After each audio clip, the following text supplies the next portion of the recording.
ॐ नमो भगवते वासुदेवाय।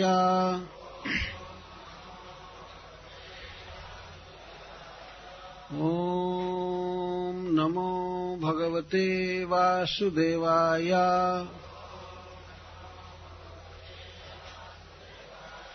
ॐ नमो भगवते वासुदेवाय।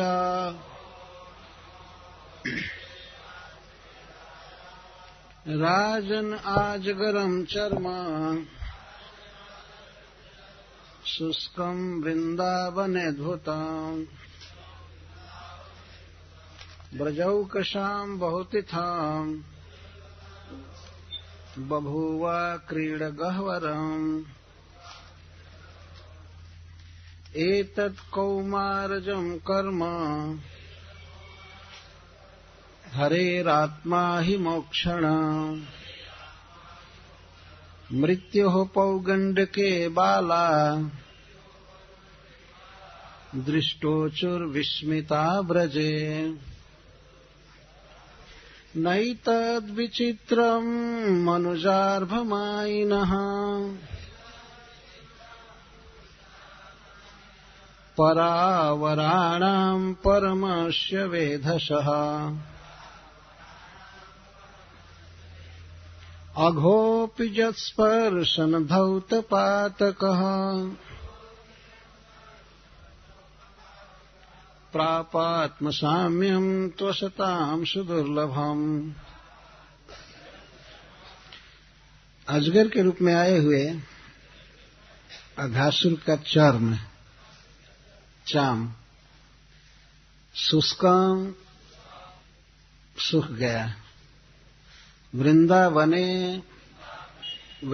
में अद्भुतम अद्भुत अलौकिक ब्रजौकशाम ब्रजवासियों के लिए बहुतिथाम बहुत काल तक बभूवा बन गया गह्वरम खेलने का छिपने का स्थान। कल कथा हुई थी भगवान श्री कृष्ण किस प्रकार अघासुर के उदर में जाकर बच्चों की रक्षा किए और बछड़ों की,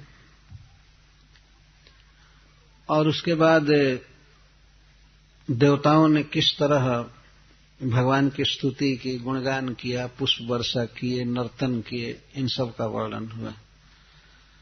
अब इसके बाद एक अद्भुत घटना सुना रहे हैं सुखदेव गोस्वामी कि केवल देवताओं को ही नहीं, अन्य जीवों को ही नहीं, इस विश्व के विधाता ब्रह्मा जी को ही बहुत बड़ा आश्चर्य हुआ इस लीला से। तदद्भुतस्तोत्र सुवाद्य गीतिका जयादि नयकोत्सव मंगल स्वनान श्रुत्वा सुधाम्नं त्यज आगतो चिरा दृष्ट्वा महिषस्य जगाम विस्मयम्। ब्रह्मा जी अपने धाम में थे उस समय, सत्यलोक में। इधर जब अघासुर का उद्धार हो रहा था, जब भगवान अघासुर के कंठ में गए, उदर में गए, तो देवता लोग सब देख रहे थे इस लीला को, सारे देवता देख रहे थे, पर ब्रह्मा जी इस लीला को नहीं देखे। कभी कभी बड़े बड़े मैनेजर लोग ऑफिस में ही व्यस्त रहते हैं तो ब्रह्मा जी इस लीला को नहीं देख पाए, और बाकी सब देवता देखे। उनमें सुख दुख का संचार हो रहा था, भगवान की सफलता से सुख और थोड़ा सा ऐश्वर्य में छत्याभास होने से उनको भय होने लगता था। तो जो भी हो, वृंदावन की इस लीला को देवता लोग देखते रहते थे। श्री ब्रह्मा जी आवाज सुने, कब? जब बाजा बजाने वाले देवता बाजा बजाए, गंधर्वों ने गान किया, अप्सराओं ने नृत्य किया, ब्राह्मणों ने स्तुति किया, पार्षदों ने जय जयकार किया, इस तरह से गीत की, वाद्य की, और भी नूपुर कंकड़ की झनकार हो रही थी। आदि शब्द इसमें आया है। इसका अर्थ है कि इन सब का जो वर्णन है वो तो आवाज हुई ही, अप्सराओं के पैर के नूपुर झनक रहे थे उस समय, और करताल बजाया जा रहा था। कई लोग करताल बजा रहे थे। करताल मतलब हाथ, करताल ऐसे ऐसे जय जय जय जय हो रहा था। तो यह इतनी तुमुल ध्वनि हुई कि ब्रह्मा जी के धाम तक पहुंच गई आवाज। ब्रह्मा जी सुने, श्रुत्वा स्वधामनो अंति अज अंति समीपम। ब्रह्मा जी अपने धाम के बिल्कुल निकट आवाज को सुने, अर्थात उनके धाम में आवाज पहुंची। तो ब्रह्मा जी को बड़ा कौतूहल हुआ। वे तुरंत ही अपने हंसाकार विमान पर चढ़कर और बड़े वेग से उस तरफ चले जहां से आवाज आ रही थी। तो आवाज तो वृंदावन के आकाश में ऊपर हो रही थी, थोड़े ही ऊपर। सारे देवता नृत्य कर रहे थे, गा रहे थे, बजा रहे थे, पुष्प वर्षा हो रही थी। तो ब्रह्मा जी बड़े वेग से आए और भगवान की इस लीला पर भी विस्मित हो गए। जगाम विस्मयम। क्या लीला? एक तो अघासुर की मुक्ति, वहां उन्होंने देखा। वो तो समझ गए क्यों जय जयकार हो रहा है। किसी एक देवता से पूछे होंगे कि क्या ये तमाशा है, तो लोग कहे घासुर मुक्त हो गया। अघासुर मुक्त हो गया। ब्रह्मा जी थोड़ा सा क्रुद्ध हुए भगवान पर। अघासुर के पाप में कितने कंप्यूटर लगे थे लेखा जोखा करने में, कितना रजिस्टर, कितने क्लर्क खटे थे। ब्रह्मा जी सोचते थे इसको बहुत सजा दी जाएगी, ये पापी है, ये है। और जब भगवान ने मुक्त कर दिया तो ब्रह्मा जी को थोड़ा कोप हुआ। तो भगवान मेहनत क्यों करा, इसके पापों की लेखा जोखा का भार क्यों दिए थे हम? जब इसको मुक्त करना था, इसके कर्मों के फल को इसे भोगने नहीं देना था, तो भगवान इतना मेहनत क्यों कराए? इसको प्रेम कोप कहते हैं। तो वास्तव में क्रोध ब्रह्मा जी को नहीं हुआ। तो आए देखे, एक तो भगवान का विहार वृंदावन में एक गोप बालक के रूप में इस तरह से, और बच्चों का और कृष्ण का प्रवेश अघासुर के मुख में उन्होंने सुना। यहां दृष्टवा शब्द है। दृष्टवा का अर्थ यह है कि अपनी दिव्य दृष्टि से उन्होंने सब देख लिया कि ऐसे ऐसे हुआ है। और तब जगाम विस्मयम, ब्रह्मा जी चकित हो गए। बहुत बड़ा आश्चर्य हुआ ब्रह्मा जी। दृष्टवा मही ईशस्य मही दृष्टवा, भगवान की महिमा को देख करके ब्रह्मा जी बहुत विस्मित हुए, आश्चर्य में पड़ गए। क्या कोई इतना दयालु हो सकता है? ब्रह्मा जी को भगवान की महिमा पर आश्चर्य हो रहा है। दया की सीमा भगवान ने प्रदर्शित कर दिया अघासुर के उद्धार में। तो यह है महिमा। अथवा श्रीपाद सनातन गोस्वामी जी अर्थ करते हैं महिषस्य, जो मही के इस पृथ्वी के ईश्वर हैं, पृथ्वी पर अवतीर्ण हुए हैं, उनके विषय में उनको देख करके ब्रह्मा जी विस्मित हो गए। अथवा ईशस्य मही दृष्टवा विस्मयम जगाम, ईश्वर के स्वयं भगवान श्री कृष्ण की महिमा को देख करके विस्मित हो गए। महिमा जितनी भी भगवान की है, उसमें सबसे बड़ी महिमा है उनकी दयालुता। दया एक बहुत बड़ा गुण है। जो व्यक्ति दयालु है तो वह बड़ा है, बहुत बड़ा व्यक्ति। दया एक ऐसा गुण है जो व्यक्ति को महत् पद पर ला देता है। तो भगवान में दया की पराकाष्ठा है। ब्रह्मा जी को विस्मय इसलिए हुआ कि ब्रह्मा जी जानते थे कि भगवान की भक्ति करने पर तब कोई उनके समान रूप पाता है, उनका पार्षद बनता है, उनके धाम में जाता है। लेकिन अब तक वे ये नहीं सुने थे कि भगवान से, जानते थे कि भगवान से द्रोह करने वाला व्यक्ति भी भगवान के धाम में जाएगा, उनका सामीप्य पाएगा या सारूप्य पाएगा।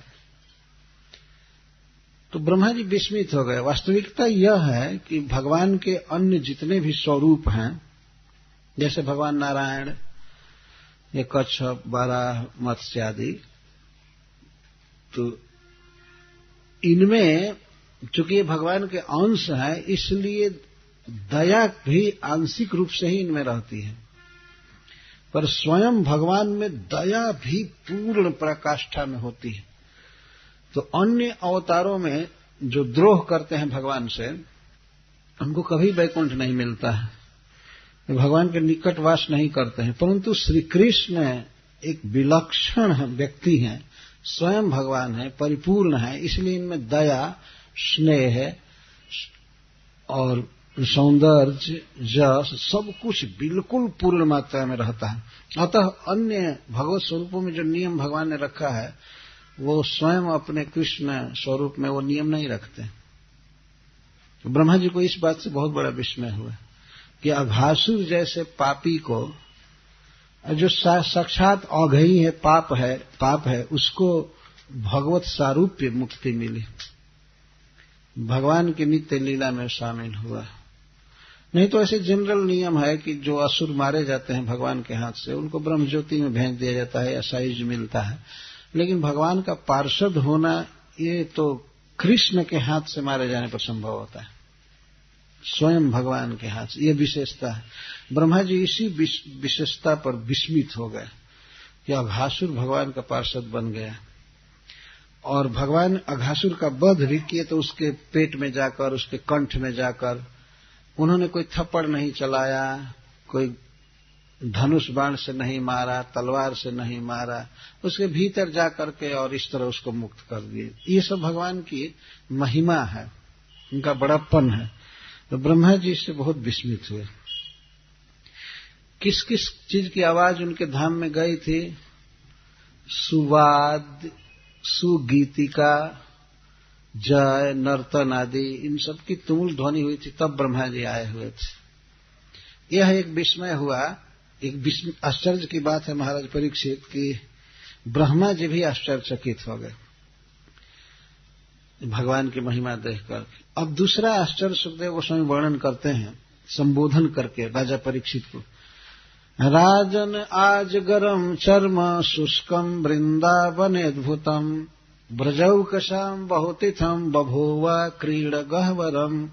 हे महाराज, एक और आश्चर्य सुनिए। अघासुर के अजगर शरीर का चाम वृंदावन में सूख गया, और सूखने के बाद वह भगवान के सखाओं के लिए क्रीड़ा भूमि बन गया, क्रीड़ा स्थल बन गया। सांप के शरीर में चाम ही चाम होता है, और तो वृंदावन में सूख गया चाम, शुष्कम चर्म। और अद्भुत आश्चर्य की बात है कि उस सूखे हुए चाम में दुर्गंध नहीं रहा बिल्कुल। तो और सांप इस दुनिया में मरते हैं, देखते होंगे, थोड़ा दूर पर सांप रहता है फिर भी आदमी नाक सिकोड़ता है, वो दुर्गंध आती सर में। ऐसा देखते हैं, कोई भी जीव मरता है तो सूखने पर भी दुर्गंध आती है, और नहीं सूखा है तब तो कहना ही क्या है। तो अघासुर का वह शरीर, अजगर का शरीर सूख गया, और उतना ही बड़ा, जितना पहले 1 योजन बड़ा कहा गया था, उतना ही बड़ा वो सूख गया। और जैसे बच्चे पहले उत्प्रेक्षा किए थे कि यह पर्वत है, यह शिखर है, या ऐसा है, वास्तव में वैसा ही रह गया। और उसमें खूब खेलते थे, खास करके गहवरम, बच्चे छिपने का, आंख मिचौनी का खेल खेलते थे, और कहीं एकांत में होकर के सीटी बोलते थे, तो उसको खोजने के लिए दूसरे लड़के दौड़ते थे, तब तक चुपके से वो दूसरी तरफ चले जाते थे। इस तरह से खेलते थे। यह भगवान की कृपा है। अघासुर की आत्मा वैकुंठ गई, गोलोक गई, और शरीर वृंदावन में बच्चों के लिए क्रीड़ा का स्थान बना। यह है भगवान की कृपा। कौन ऐसा वैष्णव होगा इस संसार में, कोई भी जिसका शरीर भगवान के पार्षदों के लिए क्रीड़ा भूमि बने? कीड़ों की क्रीड़ा भूमि बनेगा शरीर, है ना? कितना भी बड़ा वैष्णव हो तो क्या, जमीन में डाल दीजिए शरीर सड़ जाएगा, कीड़े पड़ जाएंगे। आग में जला दीजिए भस्म हो जाएगा। कोई जीव खा जाएगा तो उसका वीट बन जाएगा, मल बन जाएगा। लेकिन अघासुर का वह दिव्य पावन शरीर भगवान के लिए खेलने का स्थान हो गया। कभी कभी बच्चे अघासुर के शरीर पर बाजा बजाते थे उस चाम पर, और कभी कभी बिछली खेलते थे। बिछली समझते हैं ना? हैं? पिछलन होता है ना, ये पार्क आदमी बनाए रहते, बच्चे ऊपर चढ़ करके ऐसे चलते हैं, उसको क्या कहते हैं इधर? अब बिछली कहते हैं हम लोग, उस पर पिछलन होता है, ऐसा पिछलन शब्द है संस्कृत में। तो बच्चे चढ़ करके और ऊपर से जब नीचे चलते हैं तो उनको बहुत बड़ा आनंद प्राप्त होता है। अघासुर के शरीर पर बच्चे इस तरह खेलते थे, और खास करके छिपने का और खोजने का, एकदम अंधकार में प्रवेश करके और खोजा करते, और सूख गया, और उसके चाम से, उसके शरीर से दिव्य सुगंध निकला करती थी। जैसे आप लोगों ने सुना होगा, पढ़ा होगा कि पूतना का शरीर जब जलाया गया तो अगुरु की सुगंध निकली थी उसे, और ब्रजवासी चकित हो गए, इतना बड़ा धुआं कहां से आ रहा है, कहां अगुरु जलाया जा रहा है। श्रील विश्वनाथ चक्रवर्ती ठाकुर लिखते हैं कि नंद बाबा आदि चकित होकर के ये सोचने लगे कि ये धुआं नीचे से आ रहा है, तो लगता है कि सूतल लोक में बलि महाराज बहुत विशाल भंडार अगुरु का जलाए हैं। वो तो भगवान के भक्त हैं ही, तो सूतल लोक में ये जलाया गया है, अथवा भगवान इंद्र स्वर्ग लोक में इतना अगुरु जलाए, वो सुगंध इधर से फैल रहा है। किसी को पता नहीं है, कोई राक्षसी का शरीर जला हुआ है और इसलिए सुगंध है। सुगंध इसलिए था कि श्री कृष्ण ने पूतना के देह को आक्रमित करके दूध पिए थे।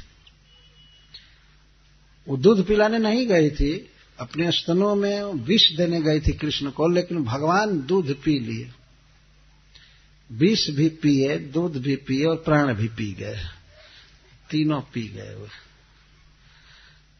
जब वो भागी थी, चिल्ला कर हाय हाय करके भागी, तो भगवान और गिरने के भय से और जकड़ गए उसके शरीर से। तो स्तनों को पकड़े थे अपने होठों से बहुत दृढ़ता से, और दोनों हाथों से स्तन पकड़े थे, और पैर को भी दबाए थे कि मैं गिर न जाऊं। इस तरह से जिसके शरीर को समाक्रम्य सब तरह से जकड़ करके परब्रह्म भगवान ने दूध पिया था, उसका स्तन पिया था, इस कारण से उसके सारे कलुष निकल गए, और जब शरीर जलाया गया तो उसमें से दिव्य सुगंध निकला। ये भगवान की विशेषता है। भगवान के अंगों का स्पर्श प्राप्त हुआ था पूतना को। यह तो बाहर से स्पर्श प्राप्त हुआ था पूतना को भगवान के अंगों का। अघासुर के तो भीतर भगवान पूरा घुस गए थे, और पूरा, जैसा मैं एयर टाइट कहा था, पूरा सट गए थे उसके मुख में, और फिर पेट में भी गए। उसके शरीर से सुगंध निकले, और ब्रजवासियों के लिए वह रम्य भूमि बन जाए, खेलने का स्थान बन जाए, कृष्ण को आनंद देने वाला स्थान वो बन जाए, इसमें क्या आश्चर्य की बात।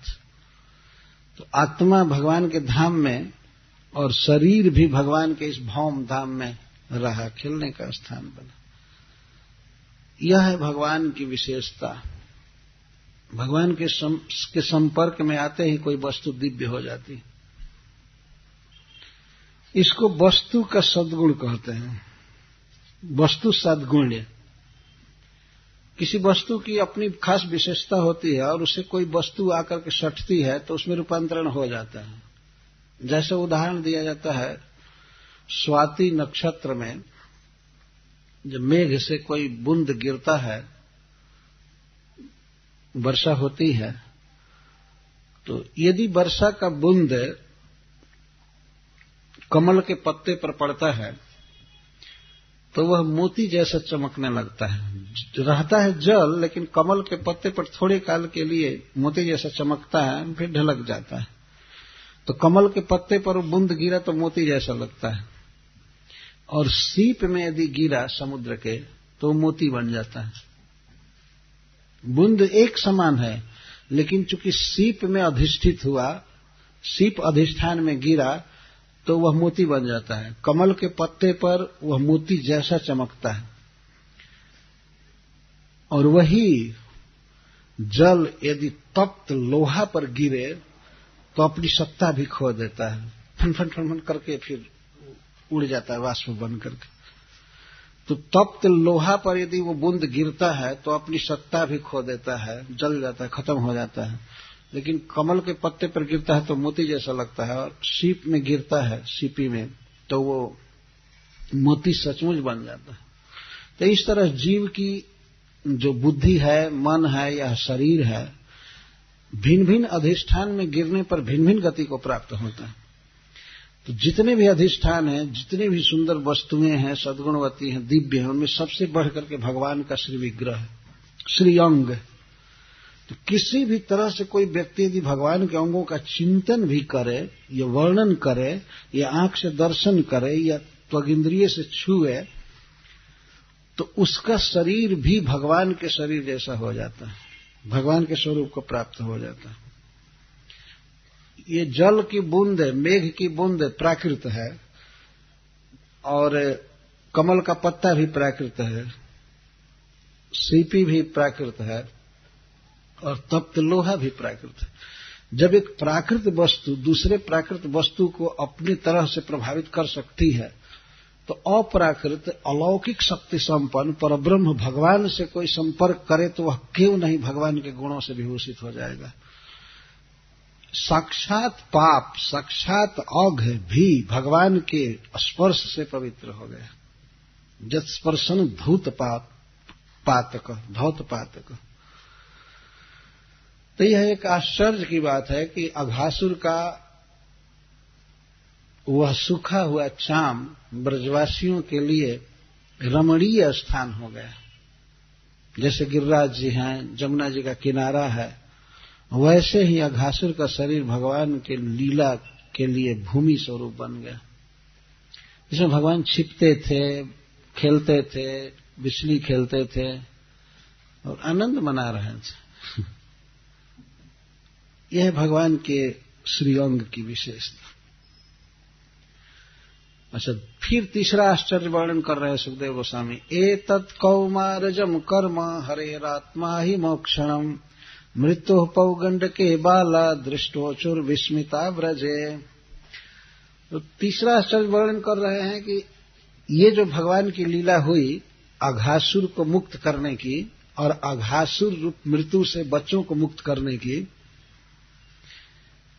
कौमारजम कर्म, ये 5वें वर्ष के प्रारंभ में लीला हुई थी। कौमारजम, 1 से लेकर के 5 वर्ष की अवस्था को कुमारावस्था कहते हैं, और 6 से लेकर 10 तक ये पौगंड अवस्था होती है, और 11 से 15-16 तक एक किशोरावस्था होती है, और उसके बाद यौवनम ततः परम, इसके बाद जुआवस्था। तो ये जो लीला भगवान ने किया था कौमार अवस्था में किया था, कौमार के बिल्कुल प्रारंभ में, 5वें वर्ष के प्रारंभ में। पर बच्चे 6ठे वर्ष के प्रारंभ में जाकर के ब्रज में ये लीला सुनाए और यह कहे कि अद्यानेन महाव्यालो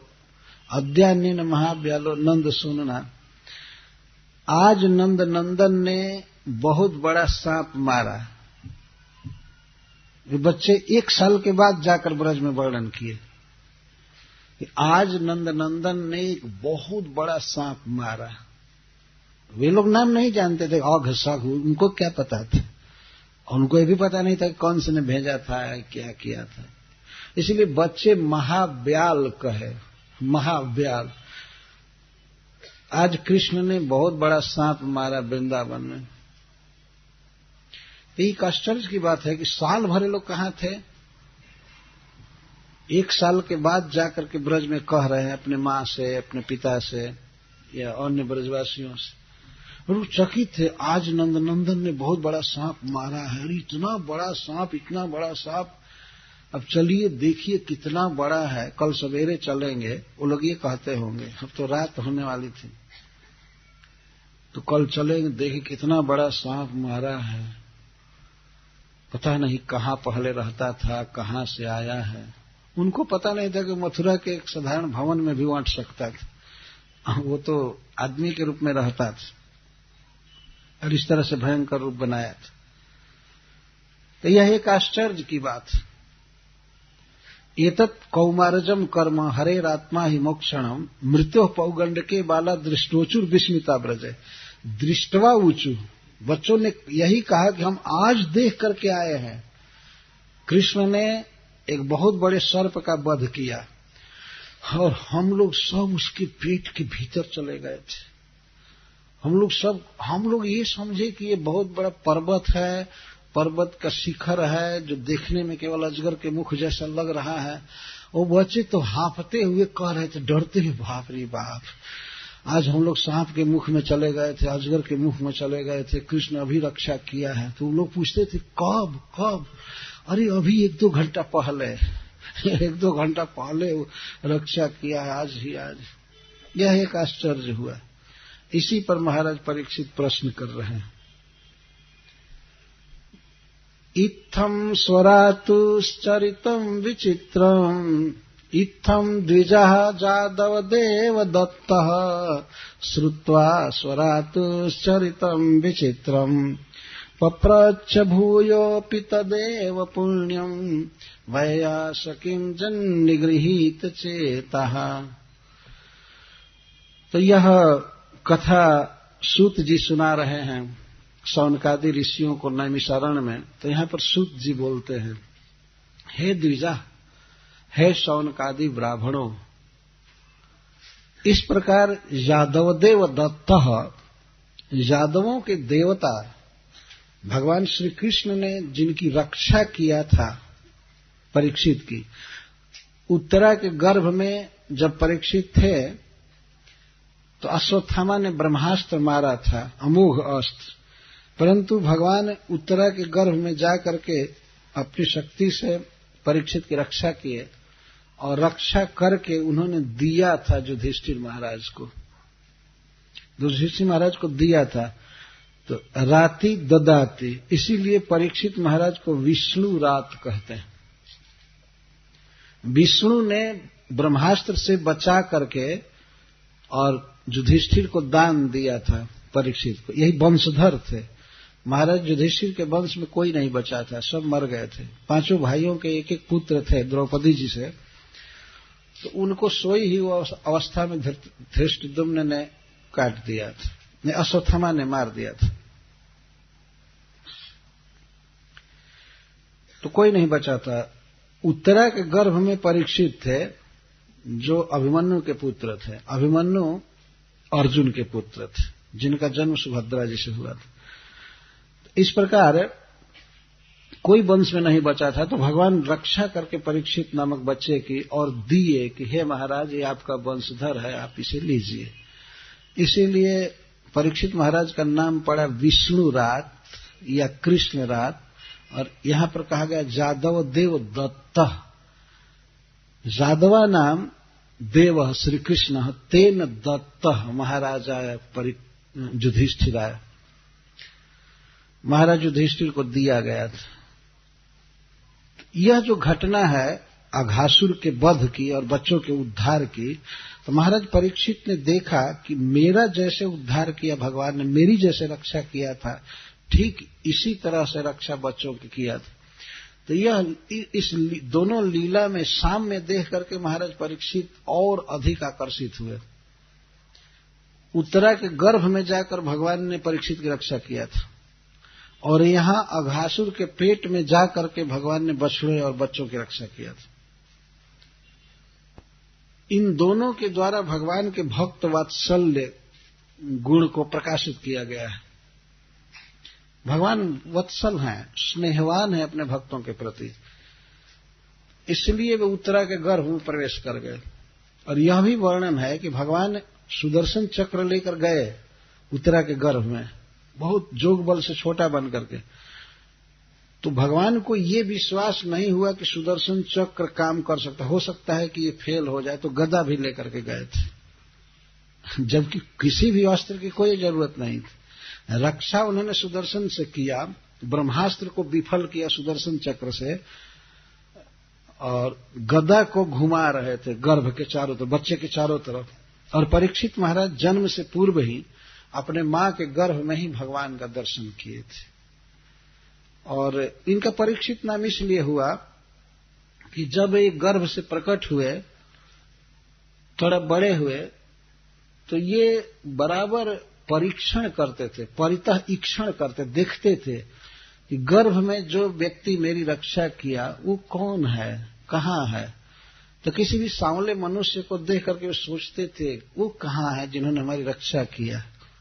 इनके आंखों में श्याम सुंदर बस गए थे। जन्म से पहले ही इतनी फर्स्ट क्लास की मंगला आरती जो कर रहा है गर्भ में भगवान का दर्शन किया, वो संस्कार कैसे मिट सकता था।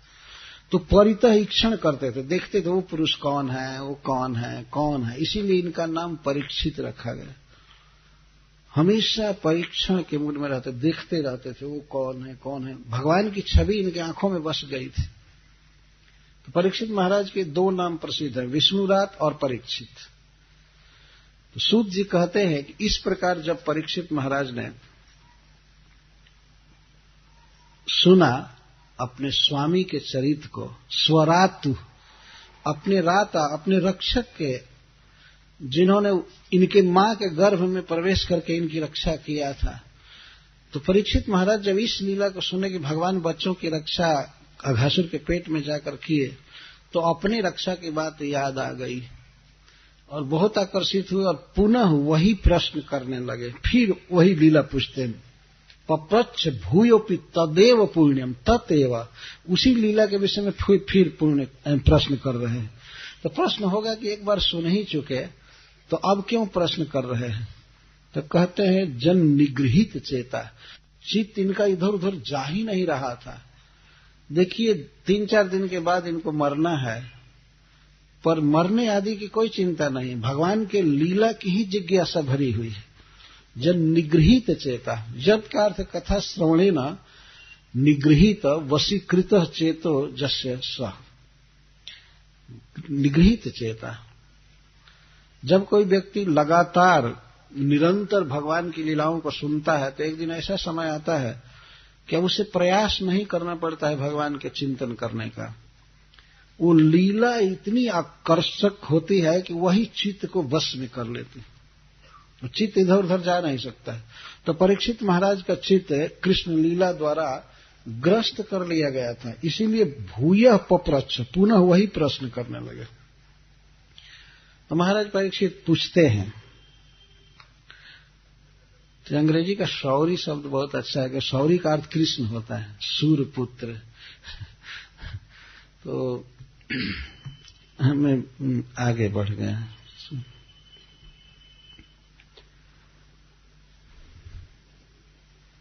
जब सुखदेव गोस्वामी कथा कह रहे थे और उन्होंने यह कहा कि अघासुर मुक्त हो गया, भगवान का पार्षद बन गया, तो इस पर सभा में बैठे हुए कुछ लोग आश्चर्य से चकित हो गए, उनके नेत्र विस्फारित हो गए, मुंह खुल गए।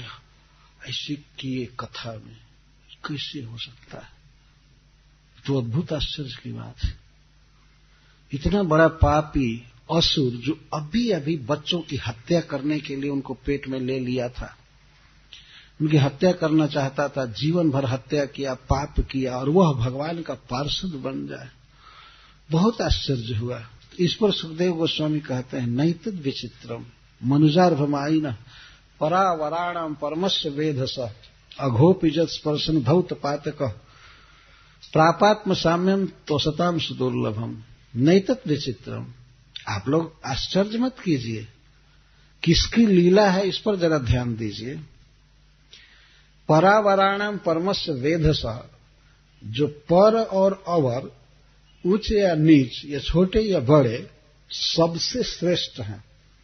बड़े हैं ब्रह्मा जी, शिव जी, या यहां तक कि भगवान के जो अन्य अवतार हैं वे सब बड़े हैं, उनको पर कहते हैं, और अवर जो दूसरे जीव हैं। लेकिन श्री कृष्ण इन सबसे श्रेष्ठ है।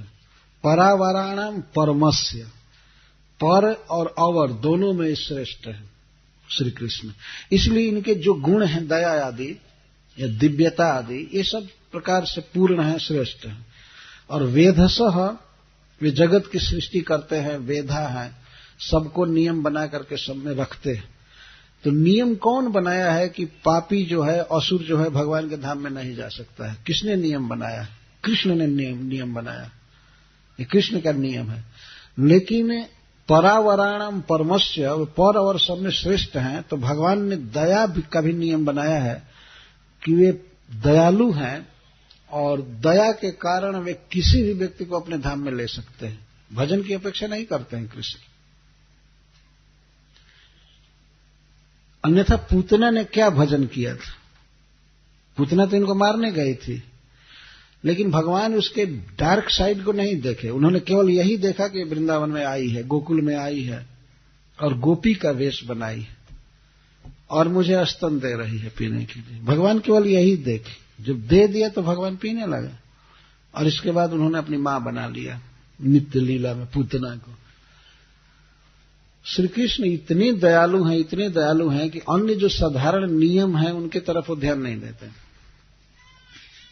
इसलिए परावराणम परमस्य शब्द कह रहे हैं सुखदेव गोस्वामी। ये सर्वश्रेष्ठ है, सबसे विलक्षण है और नियम दूसरों के लिए हैं। अन्य भगवत स्वरूपों के लिए नियम है, ब्रह्मा जी के लिए नियम है, शिव जी के लिए नियम है।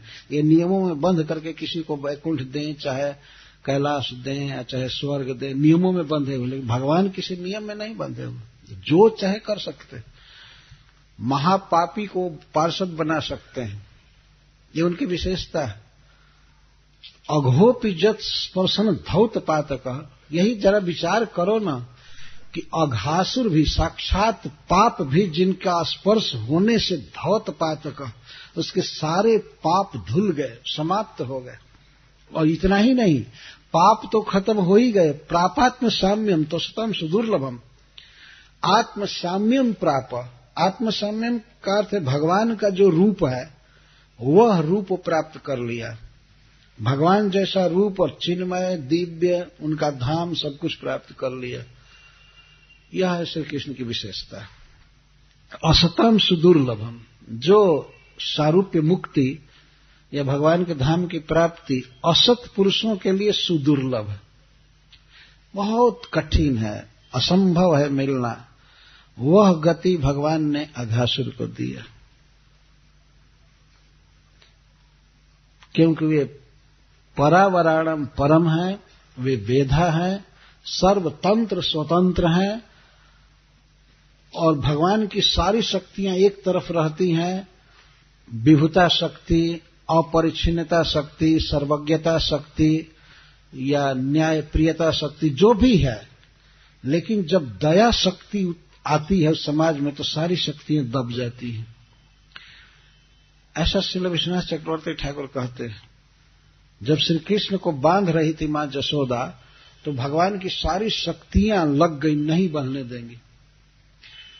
जो विभुता शक्ति है वो कहती थी कि जो व्यक्ति जो सर्वव्यापक है प्रभु, उसमें 2-4 गज रस्सी कैसे अट सकती है? वो घट रही थी रस्सी हमेशा। विभुता शक्ति, सर्वज्ञता शक्ति और भी नाना प्रकार की शक्तियां जुटी थी। हम ब्रह्म को बांधने नहीं देंगी, बांधने नहीं देंगी। जैसे सूर्य की शक्ति है ताप और प्रकाश, कोई व्यक्ति यदि सूर्य के पास निकट ले जाए कोई चीज तो जल जाएगी, क्योंकि सूर्य का प्रभाव है, शक्ति है, वो सूर्य जला देगा। सूर्य को कोई ठंडा नहीं कर पाएगा। यदि मान लीजिए यहां से 10-20 टन आइस बर्फ भेजा जाए सूर्य के पास, तो बहुत दूर ही बर्फ रहेगी, पिघल कर खत्म हो जाएगी। तो भगवान अनंत हैं, विभु हैं, सर्वज्ञ हैं, उन पर बंधन कैसे लग सकता है? सारी शक्तियां एक मत होकर के यशोदा के विरुद्ध हो गई, हम ब्रह्म को बंधने नहीं देंगे। लेकिन जब भगवान ने अपने मां के परिश्रम को देखा, पसीने से लथपथ हो गई थी, रस्सी से बांध रही थी, गोपियां देख रही थी, तो इसलिए वो डिमोरलाइज्ड हो रही थी। वो लोग कह रहे थे कि छोड़ दीजिए, आपके लाला के भाग्य में बंधन नहीं लिखा है, तो आप क्यों प्रयास कर रही हैं? छोड़ दीजिए, कोई पशु थोड़े है कि बांध देंगे। तो मां जसोदा हठ में आ गई कि नहीं, बांध करके ही रहूंगी, बांध करके रहूंगी, भले शाम हो जाए, रात हो जाए, इस गांव की सारी रस्सी लग जाए, चाहे दूसरे गांव से मंगाना पड़े, लेकिन बांध करके ही रहूंगी। तो गांठ बांधने पर परिश्रम होता था, जोड़ती थी तो 2 अंगुल कम हो जाता था, तो फिर जोड़ती थी। कभी काम नहीं की थी इतना जसोदा, थक गई, पसीने से लथपथ हो गई। जब भगवान ने परिश्रम देखा अपने मां की, तो उन्होंने सोचा कि जब मुझे बांधना ही चाहती है तो मुझे बंध जाना चाहिए। मां का परिश्रम देखकर भगवान के हृदय में कृपा महारानी का जन्म हुआ है। भास्वती शक्ति, सबसे श्रेष्ठ शक्ति भगवान के हृदय में उदित हुई, और जब कृपा देवी उदित हुई तो सारी शक्तियां दब गई और भगवान बंध गए। कृपा से बंध है। दृष्टवा परिश्रमम कृष्ण कृपया सित्स्व बंधने। अपनी मां का परिश्रम देखे तब उनके भीतर दया आई और दया के कारण मां के हाथों से वे बंध गए। अघासुर के उद्धार में भगवान की यह दया शक्ति काम कर रहे हैं, इसीलिए और नियम नहीं देखा गया। पहले इसने क्या किया था, कितना पाप किया, कितना हत्या किया, ये सब कुछ भी विचार नहीं होता। भगवान दयामय है, इसलिए उद्धार कर दिए। अतः यह आश्चर्य की बात नहीं है। तब कैमुत्य न्याय से श्रील सुखदेव गोस्वामी कहते हैं, सकृत जदंग प्रतिमांतराहिता मनोमयी भागवतीम ददौ गतिम सएव नित्यात्म सुखानुभूत्य भी विवदस्त मायो परमुंग किम पुनः। अब कह रहे हैं कि ये तो अघासुर के उदर में साक्षात परब्रह्म सच्चिदानंद घन भगवान प्रवेश किए थे। ये तो बहुत दूर की बात है। जदंग प्रतिमा, भगवान के श्री विग्रह, भगवान के शरीर की प्रतिमा यदि बनाई जाए कहीं, प्रतिमा प्रतिमूर्ति आप समझते हैं, यदि भगवान के अंग की मूर्ति बनाई जाती है, अंग का अर्थ है शरीर, रूप, भगवान के रूप की मूर्ति बनाई जाती है, और उस मूर्ति का कोई ध्यान भर केवल करे, प्रतिमा का केवल ध्यान भी करे मनोमयी, तो उसी से उस व्यक्ति को भागवती गति प्राप्त हो जाती है। वह भगवान का पार्षद बनता है। भगवान के अंग कितने सत्य हैं, भगवान का शरीर कितना सत्य है कि उसकी यदि प्रतिकृति बनाई जाए, उसकी प्रतिमा बनाई जाए, और उस प्रतिमा के डायरेक्ट पूजन की बात छोड़ दीजिए, केवल कोई उसका स्मरण भी करे तो उस व्यक्ति को वैकुंठ में गति प्राप्त होती है, भागवती गति। इसको भागवती गति का अर्थ है कि जहां भगवान रहते हैं वो स्थान, जो भगवान का स्वरूप है, ऐसा स्वरूप, भगवान जैसा ज्ञान, बल, सब कुछ, इसको भागवती गति कहते हैं। भगवान के पास रहेगा। केवल प्रतिमा का चिंतन करने से और फिर प्रतिमा का श्रृंगार करे व्यक्ति और पूजा करे, तब तो कहना ही क्या है। जब प्रतिमा का श्रृंगार करने से, चिंतन करने से व्यक्ति पार्षद बन सकता है, तो वही प्रभु डायरेक्ट साक्षात जिसके भीतर प्रवेश कर गए, उसकी मुक्ति में क्या संदेह हो सकता है। वो क्यों नहीं पार्षद बनेगा। सकृत जदंग प्रतिमांतराहिता, और वो भी सकृत। एक बार भी कोई व्यक्ति यदि भगवान के श्री विग्रह का चिंतन किया है, जगन्नाथ जी का या बलदेव सुभद्रा और कृष्ण बलराम या साक्षी गोपाल, यदि घर में बैठा हुआ एक बार भी चिंतन कर दे भगवान के श्री विग्रह का, मूर्ति का, तो वह व्यक्ति तत्काल भागवती गति प्राप्त करता है। एक बार, सकृत का अर्थ होता है एक बार, वो भी मनोमयी।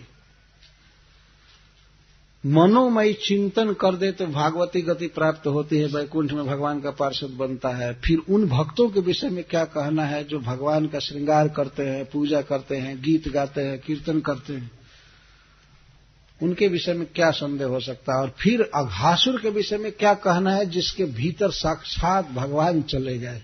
वहां तो प्रतिमा और मूर्ति की कोई बात नहीं है।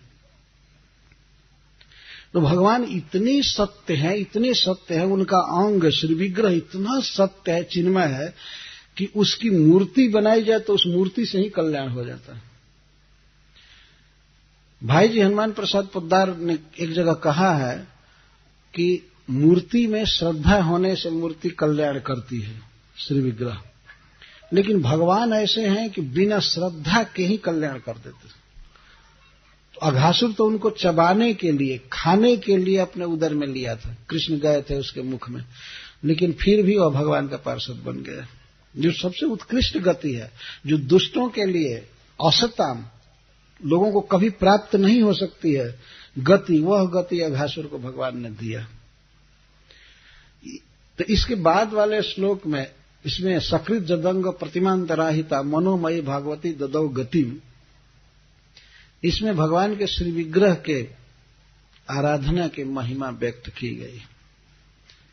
हम लोगों का तो ऐसा भाग्य नहीं है जैसे अघासुर का था कि हम अपने भीतर भगवान को का स्पर्श प्राप्त कर सके। तो इसीलिए आचार्य लोग भगवान के श्री विग्रह को स्थापित करते हैं, हम उसे छू सकते हैं, भगवान उसमें अवतरित होते हैं। हमारी अर्चा को स्वीकार करने के लिए, हमारी पूजा को स्वीकार करने के लिए अवतार लेते हैं, इसलिए इसको अर्चावतार कहते हैं। और भगवान डायरेक्ट व्यवहार करते हैं भक्तों से।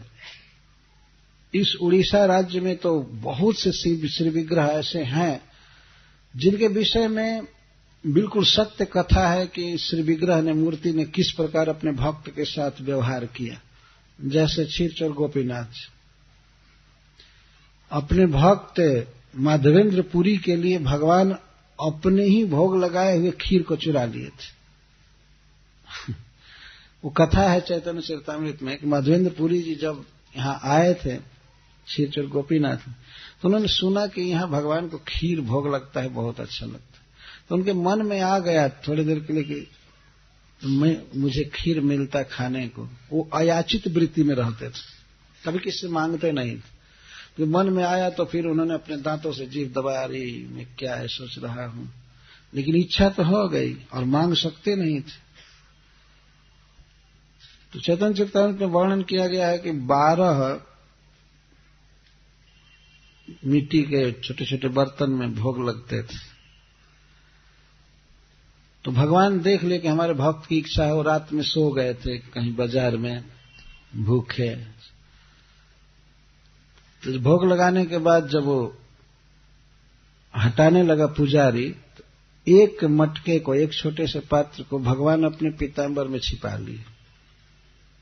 तो वो बेचारा ध्यान नहीं दिया पुजारी रोज रोज कितना गिने, वो ऐसी घटना होती नहीं थी, तो 11 लाख कर रख दिए। फिर बाद में विचार होने लगा, वो सो गए थे रास्ते में। तो जब पुजारी सोने चले तो पहले तो वो विचार किए कि एक मटका क्या हुआ, पता नहीं कौन उठा ले गया, और भगवान थोड़े चुराएंगे, ऐसा तो सोच नहीं सकते थे। फिर बाद में वो सोने चले, झपकी आ गई तो क्षीरचोर गोपीनाथ जी ने स्वप्न में कहा कि एक माधवेंद्र नाम के भक्त आए हुए हैं, उनको खीर ले जाकर के दे दो। तो पुजारी सपने में कहते हैं खीर तो हम सब बांट दिए, खीर नहीं है। भगवान ने कहा कि नहीं खीर है मैं रखा। तो वे सपने से उठ करके जाकर देखे तो सचमुच छिपाए थे, धोती के बगल में ऐसे नीचे पैर के पास छिपा लिए। वो ले गए, खीर को ले करके खोजने लगे, माधव कहाँ है, माधवेंद्र कहाँ है, माधवेंद्र कहाँ है। तो मिले, पुजारी ने उनको दिया। इस तरह भगवान ने अपने भक्त को खीर दिया। खीर को खा करके परमानंद में मग्न हो गए माधवेंद्र पुरी जी, और वो बर्तन को रख लिए और धीरे धीरे वो मिट्टी भी सब खा गए। ये तो क्षीरचोर गोपीनाथ की कथा है। साक्षी गोपाल जी के विषय में जानते ही हैं कि वे वृंदावन से चल करके यहाँ अपने भक्त के लिए गवाही देने आए थे, साक्ष्य देने आए थे। ये सब सत्य कथाएं हैं। नहीं मानने वाले लोगों के लिए, मूर्खों के लिए तो डायरेक्ट भी भगवान को देख करके नहीं मानेंगे, उनके लिए क्या कहा जाए। लेकिन जिनके पास थोड़ी भी बुद्धि है, थोड़ी भी सद्भावना है, भाव है, तो तुरंत समझ सकते हैं भगवान के इस श्री विग्रह की महिमा को। सुखदेव गोस्वामी कह रहे हैं कि एक बार भी भगवान के श्री विग्रह का, मूर्ति का कोई ध्यान कर दे एक बार, तो उसे वैकुंठ में भगवान के पार्षद स्वरूप की प्राप्ति होती। तो फिर वही नित्य आनंदमय चिन्मय भगवान जो माया को निरस्त किए रहते हैं, अज्ञान नहीं रहता है, शुद्ध सच्चिदानंद घन भगवान जिस अघासुर के उदर में चले गए और वह मुक्त हो गया, तो इसमें क्या आश्चर्य है। अपने सभासदों को, कथा सुनने वालों को सुखदेव गोस्वामी जी कह रहे हैं कि आप आश्चर्य मत कीजिए, अब विचार कीजिए कि किसकी लीला है, कृष्ण क्या है, अद्भुत व्यक्ति है। इस प्रकार से भगवान की महिमा कही जा रही है। मैं तो और भी लीला आगे कहना चाहता हूं, इसलिए परीक्षित महाराज के प्रश्न पर विचार करते हुए आगे बढ़ रहा हूं।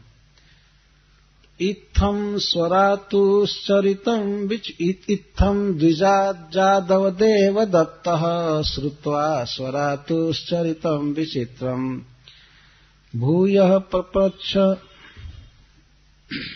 तदेव पुण्यम वैयासकीं जन निगृहीत चेता। महाराज परीक्षित का चित्त भगवान कृष्ण की कथा द्वारा ग्रस्त कर लिया गया था। पुनः कृष्ण कथा के विषय में पूछ रहे हैं। जब सुखदेव गोस्वामी ने कहा कि 5वें वर्ष में हुई लीला को बच्चे 6ठे वर्ष में जाकर के कहे, तब महाराज परीक्षित प्रश्न कर रहे हैं, ब्रह्मन् कालांतर कृतम तत्कालीनम कथम भवेत जत कौमारे हरिकृतम जगुः पौगंडकेर्भकः। हे ब्रह्मन, भिन्न समय में किया गया कर्म वो तत्कालिक कैसे हो सकता है? जो 1 साल पहले कर्म किया गया था, अघासुर का वध किया गया था, बच्चों को मुक्त किया गया था, तो ये बच्चे ये जाकर के क्यों कहे कि आज कृष्ण ने अघासुर का वध किया या सांप का वध किया? ये क्यों कहे? 1 साल पहले हुई थी लीला, उसको वे 1 साल के बाद यह कह करके वर्णन कर रहे हैं कि आज हुई है। ये क्या बात है? वो साल भर बच्चे कहां थे? ये प्रश्न होता है ना। और यह कैसी लीला है कि साल भर पहले वो कर्म हुआ है, लीला हुई है, और बच्चे आज आकर कह रहे हैं कि आज कृष्ण ने सांप मारा है। हमें बड़ा कौतूहल हो रहा है। तद्ब्रूहि में महायोगिन परम कौतूहलम गुरो। हे महायोगिन, हे सर्वज्ञ सुखदेव जी, और हे मेरे गुरुदेव, मुझे बहुत बड़ा कौतूहल हो रहा है। ये बच्चे साल भर कहां थे? 1 वर्ष तक कहां थे? अथवा जहां भी होंगे तो उनकी चेतना इस तरह से कैसे हुई कि वे 1 साल पहले की लीला को कह रहे हैं कि आज कृष्ण ने सांप मारा है? ऐसा क्यों कहे? हमें बहुत बड़ा आश्चर्य हो रहा है। नूना में तद हरे रेव माया भवती नान्यथा। निश्चित ही भगवान कृष्ण की ही कोई माया होगी, अन्यथा बच्चों की बुद्धि को मोहित कर लेना साधारण माया का काम नहीं हो सकता। ये श्री कृष्ण की ही कोई लीला है, माया है, कि बच्चों को यही भाव हुआ कि आज कृष्ण ने मारा है सांप को, और जाकर के ब्रज में कहे। तो 1 साल वे कहां थे, किस तरह से भूले हुए थे, यह हमको सुनाइए। तद्ब्रूहि, आप इसके विषय में बोलिए, क्योंकि आप मेरे गुरु हैं और महायोगी हैं। योगी का अर्थ सर्वज्ञ, जानकार, आप महायोगी, कृपया हमें सुनाइए। इस तरह से कथा के विषय में जिज्ञासा करनी चाहिए। 3rd क्लास का प्रश्न नहीं करना चाहिए। कभी कभी लोग बहुत गलत प्रश्न करते, खास करके माता जी लोग बहुत प्रश्न हल्का करते। एक माता जी आज हमसे मिली तो वो कहती हैं प्रश्न करना है, प्रश्न करना है। पहले हमारे गुरुदेव हमारे सपना में बहुत आते थे, अब क्यों नहीं आते हैं? तो मैं क्या जानता हूं क्यों नहीं आते हैं? तो हमको इसका क्या ज्ञान है? इस प्रकार के प्रश्न का उत्तर देना तो हम लोगों के लिए असंभव है वास्तव में। अब कब सपना आप देख रही हैं और हम कहां से कनेक्शन जोड़ेंगे बिजली जैसा, तब लाइन आएगा वीडियो का, टेलीविजन का, कि सपना, ये तो ज्ञान है नहीं कुछ। आज हम सोएंगे तो क्या सपना देखेंगे, अपना ही कोई ज्ञान नहीं है ना। हम लोग साधु हैं, गुरु बने हुए हैं, लेकिन बिल्कुल पता नहीं है कि आज कौन सपना आएगा। सपना आएगा कि नहीं आएगा ये भी पता नहीं है, और उसमें भी कौन सपना आएगा ये तो कोई ज्ञान है नहीं। तो हम दूसरे के लिए क्या कहेंगे कि क्यों नहीं सपना आ रहा है? ये सब फालतू प्रश्न होते हैं। और खास करके भाव की स्त्रियां इसी प्रकार की बात, आज हमने ये सपना देखा, आज हमने ये देखा। मैं कहता हूं जो जागृत में देखी हो वो बोलो, सपना की बात हमसे मत बोलो। कई बार मैं कहता हूं ये सब प्रपंच होता है वास्तव में, और इसमें 50% झूठी बात होती है। ये विश्वास कीजिए। विश्वास नहीं करना चाहिए कि हाँ सपना ऐसा देखा, ये देखा, वो देखा। मैं अपना अनुभव कहता हूं कि इस तरह से 50% झूठी स्त्रियां बात कहती है। स्त्री हो चाहे पुरुष हो, इस तरह की सपना की बात कहने वाला, प्रश्न पूछने वाला। एक तो दुर्लभ टाइम दीजिए पूछने के लिए, और इस तरह का प्रश्न पूछेंगे। महाराज परीक्षित का प्रश्न बहुत सटीक है, भगवान कृष्ण के विषय में है। तो सुखदेव गोस्वामी इसका अभिनंदन भी किए, बहुत प्रसन्न हुए प्रश्न सुनकर। और अब अपने भाग्य की सराहना कर रहे हैं महाराज परीक्षित। वयम धन्यतमा लोके गुरोपि छत्र बंधवः जत पिबामो मुहु त्वत्तः पुण्यम कृष्ण कथामृतम। हे गुरुदेव, इस संसार में सबसे धन्यतम, सबसे मोस्ट ब्लेसेड, सबसे धन्यतम व्यक्ति हम हैं। वयम धन्यतमा लोके गुरोपि छत्र बंधव। यद्यपि हम क्षत्रियाधम हैं, हमने एक ब्राह्मण का अपराध किया, उसके गले में मृत सर्प डाल करके, लेकिन फिर भी हम देख रहे हैं कि इस संसार में एक अधम क्षत्रिय होते हुए भी हम सबसे अधिक धन्य हैं, धन्यतमा। क्यों? क्योंकि आपके मुख कमल से हम पुण्यम कृष्ण कथा मृतम पी रहे हैं। सबसे दुर्लभ और सबसे महत्वपूर्ण वस्तु हम पी रहे हैं, इसलिए हम धन्यतम हैं। श्रील सनातन गोस्वामी पाद जी लिखते हैं, तो शिष्यत्व मात्रेण, हम आपके शिष्य बने हुए हैं, इस कारण से हम धन्य हैं। केवल आपका शिष्य होने से धन्य हैं। और आपके मुख से कृष्ण कथा सुनने के कारण धन्यतर है, और मुहुः बारंबार सुनने से धन्यतम है। धन्य, धन्यतर और धन्यतम। धन्य का अर्थ है सबसे धनी, सबसे सौभाग्यवान, जो इस प्रकार का गुरु पाया है, सुखदेव गोस्वामी जैसा। तो सनातन गोस्वामी पाद जी कहते हैं कि हम धन्य, केवल आपका शिष्य होने से हम धन्य हैं, और कथा सुनने से धन्यतर हैं, बारंबार कथा सुनने से धन्यतम है। यहां पर एक यह भी बात ध्वनित होती है कि वास्तव में गुरु कृष्ण कथा सुनने के लिए ही बनाया जाता है, यही जीवन का लाभ है। गुरु कोई फैशन नहीं है। कुछ लोग सोचते हैं कि अभी हमने गुरु नहीं किया है, गुरु करना चाहिए, गुरु करना चाहिए, इसी फेर में घुमा करते हैं, गुरु करना चाहिए। किस लिए? ये तो ऐसी स्थिति है कि कोई व्यक्ति देख रहा है कि वो डॉक्टर के पास गया है, वो डॉक्टर के पास गया है, उसका एक डॉक्टर है, ये फैमिली डॉक्टर है, तो हमको भी एक डॉक्टर रखना चाहिए। किस लिए? वो रखा है इसलिए।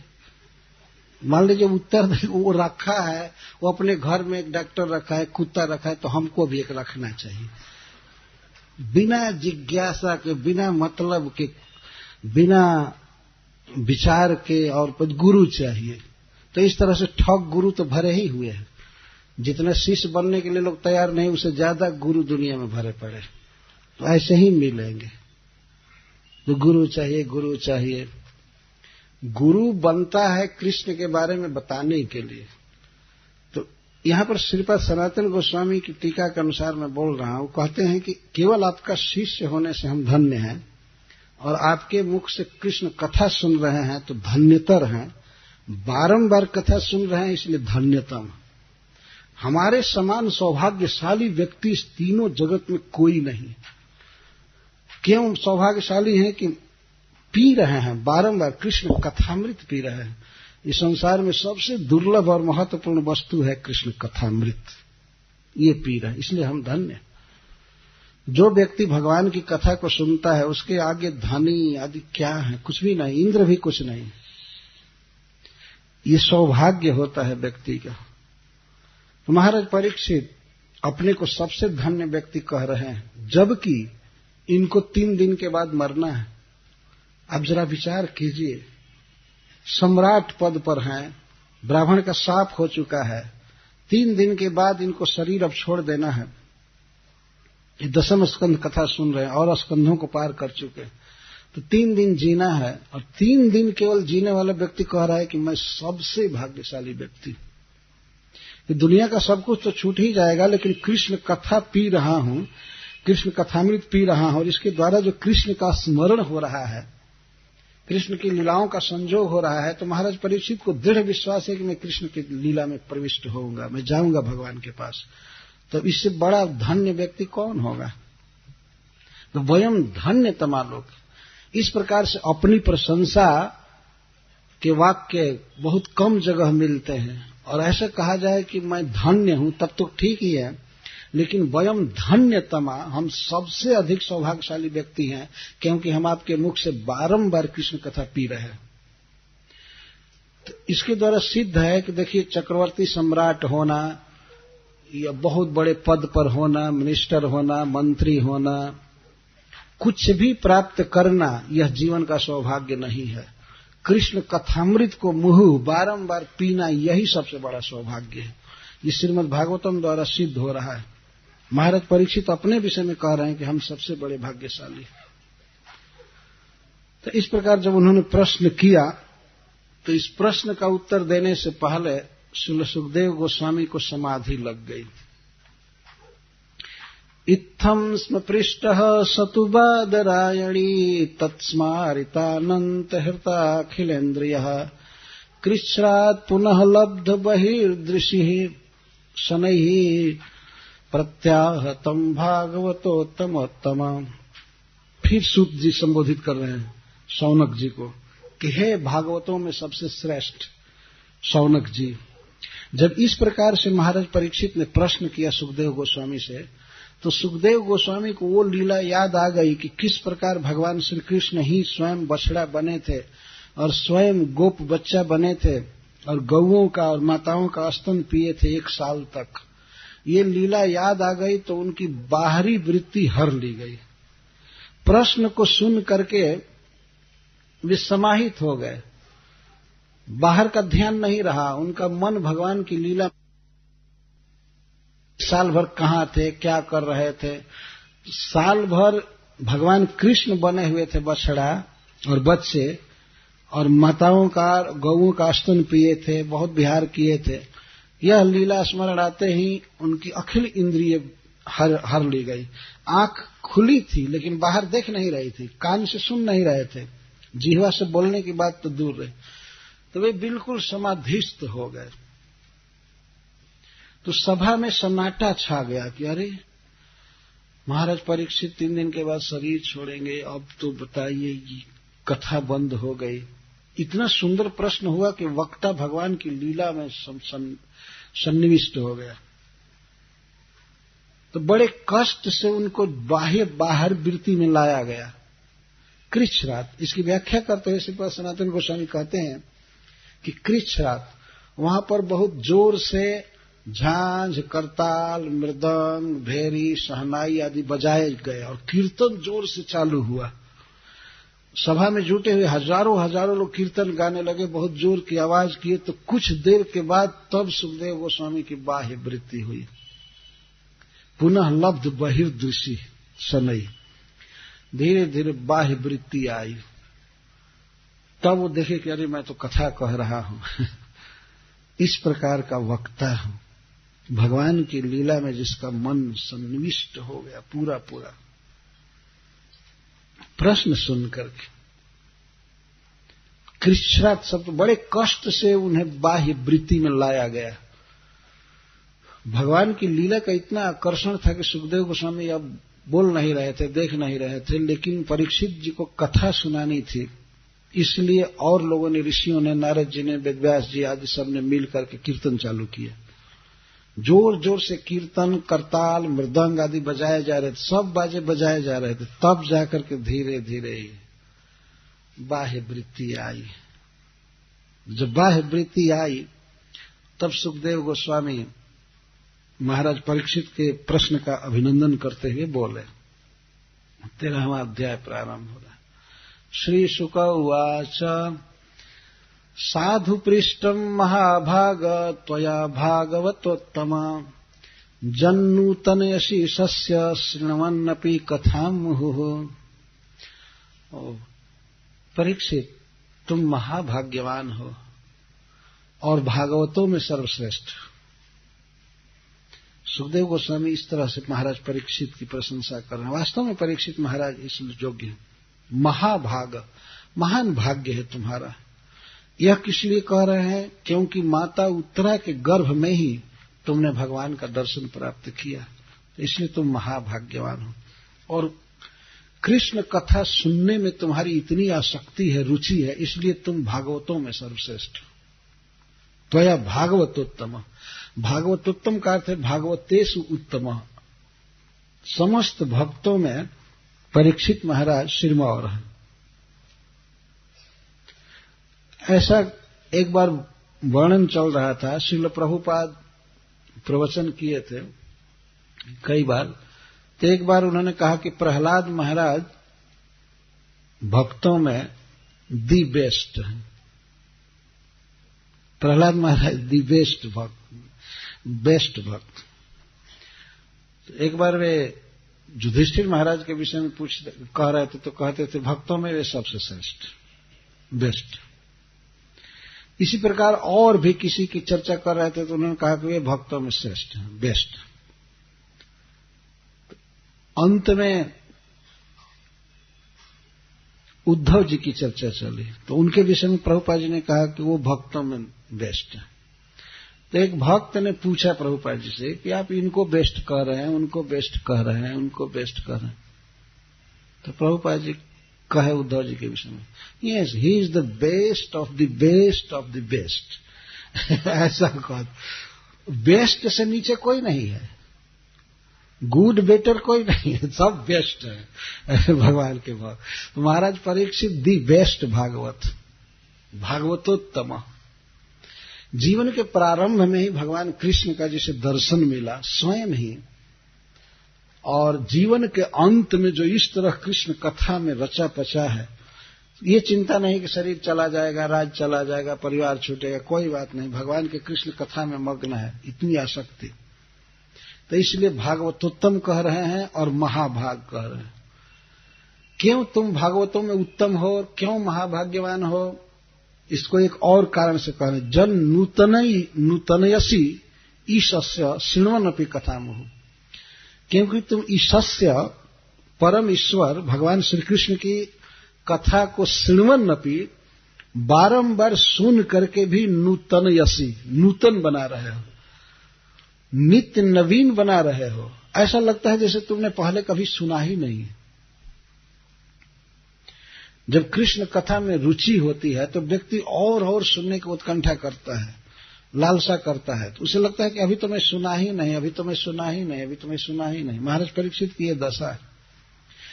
तुम परम ईश्वर भगवान श्री कृष्ण की कथा को बारंबार सुन करके भी उसे नूतन कर रहे हो, नित्य नवीनी कर रहे हो, इसलिए तुम भागवतों में सर्वश्रेष्ठ हो। धन्य हो परीक्षित। जैसे परीक्षित महाराज ने तो कहा ही था कि हम धन्यतम हैं, तो सुखदेव गोस्वामी जी कहते हैं कि वास्तव में तुम धन्यतम हो और भागवतों में सर्वश्रेष्ठ हो और महाभाग्यवान। बहुत बड़ा सौभाग्य है तुम्हारा। कृष्ण कथा में किसकी कितनी रुचि है, यही उसके बड़ाई क्या स्टैंडर्ड है, ये समझना चाहिए। और वास्तव में भक्ति करने का मतलब है कृष्ण के विषय में सुनना, यही सर्वश्रेष्ठ काम है। महाराज परीक्षित को जब मृत्यु का शाप मिला तो उन्होंने और कुछ नहीं किया, वे श्रीमद् भागवतम सुनने के लिए बैठे, कृष्ण कथा सुन रहे हैं। इसका अर्थ है कि यही सबसे श्रेष्ठ। बहुत बड़ा सौभाग्य उस व्यक्ति का है वास्तव में जिसे कृष्ण कथा में रुचि हो गई। जन नूतनयसी, नूतनयसी का अर्थ है कि बारंबार सुन करके भी अश्रुत चरिम करोसी। ऐसा लग रहा है कि तुम कभी नहीं सुने हो कृष्ण कथा, आज प्रथम बार सुन रहे हो, ऐसी लालसा हो रही। जब किसी वस्तु में, किसी वार्ता में किसी की रुचि होती है तो उस व्यक्ति को ये नहीं दिखता है कि अभी खाया नहीं हूं, या शाम हो गई, या रात बीत गई। वो बोलता ही रहता है, एके बतिया सारी रतिया, सारी रात बात करते हुए बीत जाती। जिस वार्ता में रुचि होती है तो उसमें आदमी को ध्यान नहीं होता है कि मैं खाया पिया नहीं किया, ये नहीं किया, वो नहीं किया। बहुत बड़ा तुम्हारा भाग्य है, कृष्ण कथा में ऐसी दृढ़ निष्ठा, बहुत बड़ा भाग्य। अब वे उपमा दे रहे हैं, सताम अयम सार भरताम निसर्गो जदर्थ वाणी श्रुति चेत सामपि प्रतिक्षणम न व्यवदच्युतस्य जत स्त्रिया विटानामिव साधु वार्ता। श्रील सुखदेव गोस्वामी एक अद्भुत उपमा दे रहे हैं और महाराज परीक्षित के इस दृढ़ निष्ठा को कि हे महाराज, जो आपका स्वभाव है वास्तव में ऐसा ही स्वभाव संतों का होता है। संतों का, जो भगवान के भक्त हैं, उनका ऐसा ही स्वभाव होता है।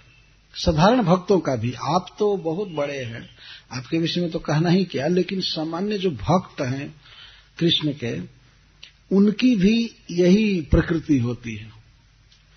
उनकी वाणी, उनका कान, जदर्थ वाणी श्रुति चेत सामपि, वाणी, कान और चित्त सब कृष्ण कथा के लिए ही होते हैं।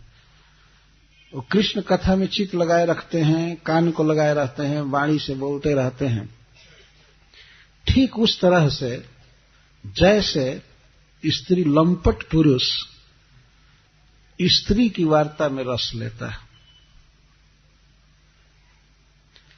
जैसे कोई पर पुरुष लंपट व्यक्ति स्त्री की वार्ता सुनता है, किसी ज्योति स्त्री की वार्ता सुनता है या उसके साथ बात करता रहता है, तो उसको नित्य नया नया रस आता है, कभी थकता नहीं है, कभी नहीं थकता है और नित्य नया नया रस लेता है। ठीक भगवान के भक्तों की ये दशा है। हरीश्वरी जी कहते हैं कि सुखदेव जी को यही उदाहरण मिला भक्तों की तुलना करने। तो वो कहते हैं कि क्या कारण है कि सुखदेव जी भक्तों की उपमा स्त्री लंपट पुरुषों से दे रहे हैं। स्त्री लंपट व्यक्ति जैसे स्त्री के साथ बात करना चाहता है, चाहे उसके बारे में सुनना चाहता है, और वो खान पान नींद सब भूल जाता है, उसे स्त्री की चर्चा नित्य नवीन लगती है, नित्य नवीन। उसे तो अभी तो कोई बात हुई ही नहीं, अभी तो चालू भी नहीं की है, अभी तो सारा बाकी ही है, सब सुन करके भी उसे नित्य नवीन लगता है। ऐसी ही भक्तों की दशा होती है, वे श्री कृष्ण की चर्चा सुनने में सदा रुचि लेते रहते हैं। तो दो ही चर्चा इस संसार में प्रसिद्ध है, कृष्ण चर्चा और स्त्री चर्चा, बस। बाकी संसार में तो 99% से भी 99% से भी ज्यादा लोग स्त्री की ही चर्चा में हैं। बहुत कम लोग कृष्ण चर्चा में रहते हैं, है ना, देख सकते हैं संसार में चारों तरफ। ये सिनेमा में स्त्री चर्चा के अलावा और क्या है, कुछ भी नहीं है। इतनी गोष्ठियां होती हैं, सभाएं होती हैं, सब होती हैं, सब ये चर्चा चल रही है। श्रील प्रभुपाद जी कहते हैं कि आजकल किसी सैलून की दुकान में जाए तो वहां भी स्त्री का चित्र टांग दिए, क्योंकि लोग ये देखना चाहते हैं। उनकी हजामत बनाई जा रही है, लेकिन दृष्टि इस तरह बर्बाद करते हैं और स्त्री को देखते रहते हैं। अगर स्त्री का चित्र न टांगे तो उस सैलून में नहीं जाएंगे, तो दूसरे तरफ चले जाएंगे। कोई भी दुकान है, कोई भी प्रचार है, कुछ भी है, ये है तो बस स्त्री के द्वारा प्रचार को। स्त्री संगी सारा संसार। बहुत कम लोग हैं जो भगवत संगी हैं, जो श्री कृष्ण की चर्चा करते हैं, भगवान की चर्चा करते हैं। तो इस संसार में स्त्री के प्रति इतनी आसक्ति होती है, इतनी आसक्ति होती है, वो भी स्त्री लंपट व्यक्ति की, कामिनियों के प्रति, कि वह उनकी चर्चा में नित्य नया नया रस लेता रहता है। तो भक्तों की ये दशा होती है कि कृष्ण कथा में वे ऐसा रस लेते रहते हैं। काम ही नारी प्यारे जिमी, लोभ ही प्रिय जिमी दाम, तिमि रघुनाथ निरंतर प्रिय लागहु महिराम। गोस्वामी तुलसीदास जी रामचरितमानस के अंत में प्रार्थना करते हैं कि हे राम, जैसे कामी को स्त्री प्रिय लगती है और लोभी को धन प्रिय लगता है, उस तरह से आप हमको प्रिय लगिए। अब कृपा करके हमको प्रिय लगी है, मैं आपसे प्रेम कर सकूं। तो इस प्रकार से सुखदेव गोस्वामी वर्णन कर रहे हैं। तो हरिश्वरी जी कहते हैं कि क्यों ऐसी बात कहते हैं, क्योंकि भगवान पर पुरुष हैं और परा प्रकृति के साथ वो लीला कर रहे हैं, अंतरंगा शक्ति के साथ। तो ये बीट के साथ स्त्री लंपट पुरुष के साथ भगवान का स्वभाव ही मिल रहा है, परा प्रकृति से लीला कर रहे हैं। परा प्रकृति मतलब अंतरंगा शक्ति, और परा प्रकृति का अर्थ दूसरे की स्त्री, एक अर्थ है। और पर पुरुष, परम पुरुष है ही, सबसे श्रेष्ठ पुरुष हैं, तो पर पुरुष हैं। तो जैसे पर पुरुष से पर स्त्री से बात करता है, स्त्री लंपट इस तरह से रात दिन बात करता रहता है और कथा सुनता रहता है उसके विषय में, तो इस तरह से परम पुरुष भगवान की जो परा प्रकृति के साथ, अंतरंगा शक्ति के साथ लीला हुई है वृंदावन में, इस लीला को भगवत भक्तगण सुनते रहते हैं, सुनते रहते हैं, सुनते रहते हैं। ये उदाहरण दिया गया। सारा जगत वास्तव में स्त्री से बात करने में या स्त्री के विषय में बोलने में व्यस्त है, सारा संसार। मैं दिल्ली में कथा कहा था तो एक उदाहरण दिया था, मुझे याद है, शायद मैं अतिशयोक्ति कर दिया था, यही श्लोक आया था। तो मैं कहा कि दुनिया के जितने भी साधन हैं वो सब स्त्री के विषय में प्रचार करने के लिए या स्त्री से बात करने के लिए यूज किए जा रहे हैं सारे संसार। तो मैं कह दिया था जैसे मोबाइल फोन है, मोबाइल फोन पर यदि बहुत अतिशयोक्ति न की जाए तो प्रायः लोगों का 80% टॉकिंग स्त्री के विषय में या स्त्री से ही होता है, और 20% में बिजनेस, स्कूल, ये सब चलता है। शायद मैं गलत नहीं बोला हूं इस तरह से यही चलता रहता है। ये यूज हो रहा है इस यंत्र का। उसी यंत्र पर आदमी सोचे चाहे तो कृष्ण कथा बोल सकता है, भगवान के बारे में बोल सकता है, पर वो भगवान में आसक्त हो, भक्त हो तब न। श्रील सुखदेव गोस्वामी भक्त की तुलना स्त्री लंपट पुरुष से कर रहे हैं। वो जितना स्त्री के बारे में सुनने के लिए उत्सुक रहता है, बात करने के लिए, उसी तरह से भगवान के विषय में भक्त रहते हैं, बल्कि भक्त उससे ज्यादा रुचि लेते हैं। कौन ऐसा स्त्री लंपट होगा जो भोजन त्याग करके, अनशन करके और स्त्री की चर्चा सुनेगा? महाराज परीक्षित तो भोजन त्याग करके, पानी पीना छोड़ करके कृष्ण कथा सुन रहे हैं और परम आसक्ति के साथ सुन रहे हैं। तो भक्तों की जो श्रेणी है वो ज्यादा है, आगे है। वो भगवान से प्रेम करते हैं तो करते हैं, और स्त्री लंपट व्यक्ति क्या स्त्री से प्रेम करेगा? उसका प्रेम उरेम नहीं, हो तो काम है, लस्ट है। लेकिन भगवान के भक्त जो भगवान से प्रेम करते हैं तो वो वास्तविक प्रेम होता है, और वो भगवान के विषय में ही सुनते रहते हैं, गाते रहते हैं, जपते रहते हैं। हरे कृष्णा कृष्णा कृष्णा हरे हरे, हरे राम राम राम। यह कह करके अब इनके प्रश्न का उत्तर देते हैं। शृणुष्वा वही तो राजन अपि गुह्यम वदामि ते, ब्रूयुः स्निग्धस्य शिष्यस्य गुरवो गुह्यमप्युत। हे महाराज, सावधानी से सुनिए, चित्त को समाहित करके सुनिए। शृणुष्व अवहितः राजन, हे राजन, यह मैं जानता हूं कि आप बड़ी तत्परता से, बड़ी एकाग्रता से भगवान के विषय में सुनते हैं, लेकिन मैं कुछ ऐसी लीलाएं सुनाने जा रहा हूं जिसको और ज्यादा समाहित चित्त से सुनिए। अवहितः शृणु, यह श्रोता का कर्तव्य होता है कि भगवान की कथा को अधिक से अधिक सावधानी के साथ सुने, एक भी शब्द कान से बाहर गिरने न दे, लय में न जाए, नींद में न जाए, और मन से विक्षिप्त न हो। अपने घर में, दुकान में, ऑफिस में मन को न जाने दे, इधर उधर न जाने दो, सुना करे, सुने इस तरह से।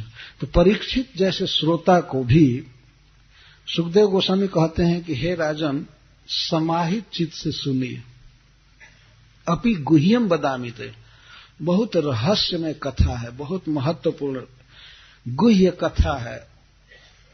फिर भी मैं आपसे कहने जा रहा। क्यों कह रहा हूं? क्योंकि ब्रूयुः स्निग्धस्य शिष्यस्य गुरवो गुह्यमप्युत। गुरवः स्निग्धस्य शिष्यस्य गुह्यमपि ब्रूयुः। गुरुजनों का ये स्वभाव होता है। श्रील सुखदेव गोस्वामी स्वयं कह रहे हैं, गुरुजनों का ये स्वभाव होता है कि अपने प्रेमी शिष्य को वे परम रहस्यमय बात भी बता देते हैं।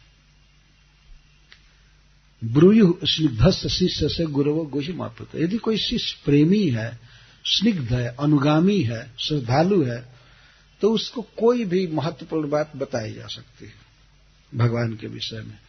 तो आप एक स्निग्ध व्यक्ति हैं, अनुगामी हैं, श्रद्धालु हैं, इसलिए परम गुह्य रहस्य होते हुए भी मैं आपको ये बात कहने जा रहा हूं, आपके प्रश्न का उत्तर देने जा रहा हूं।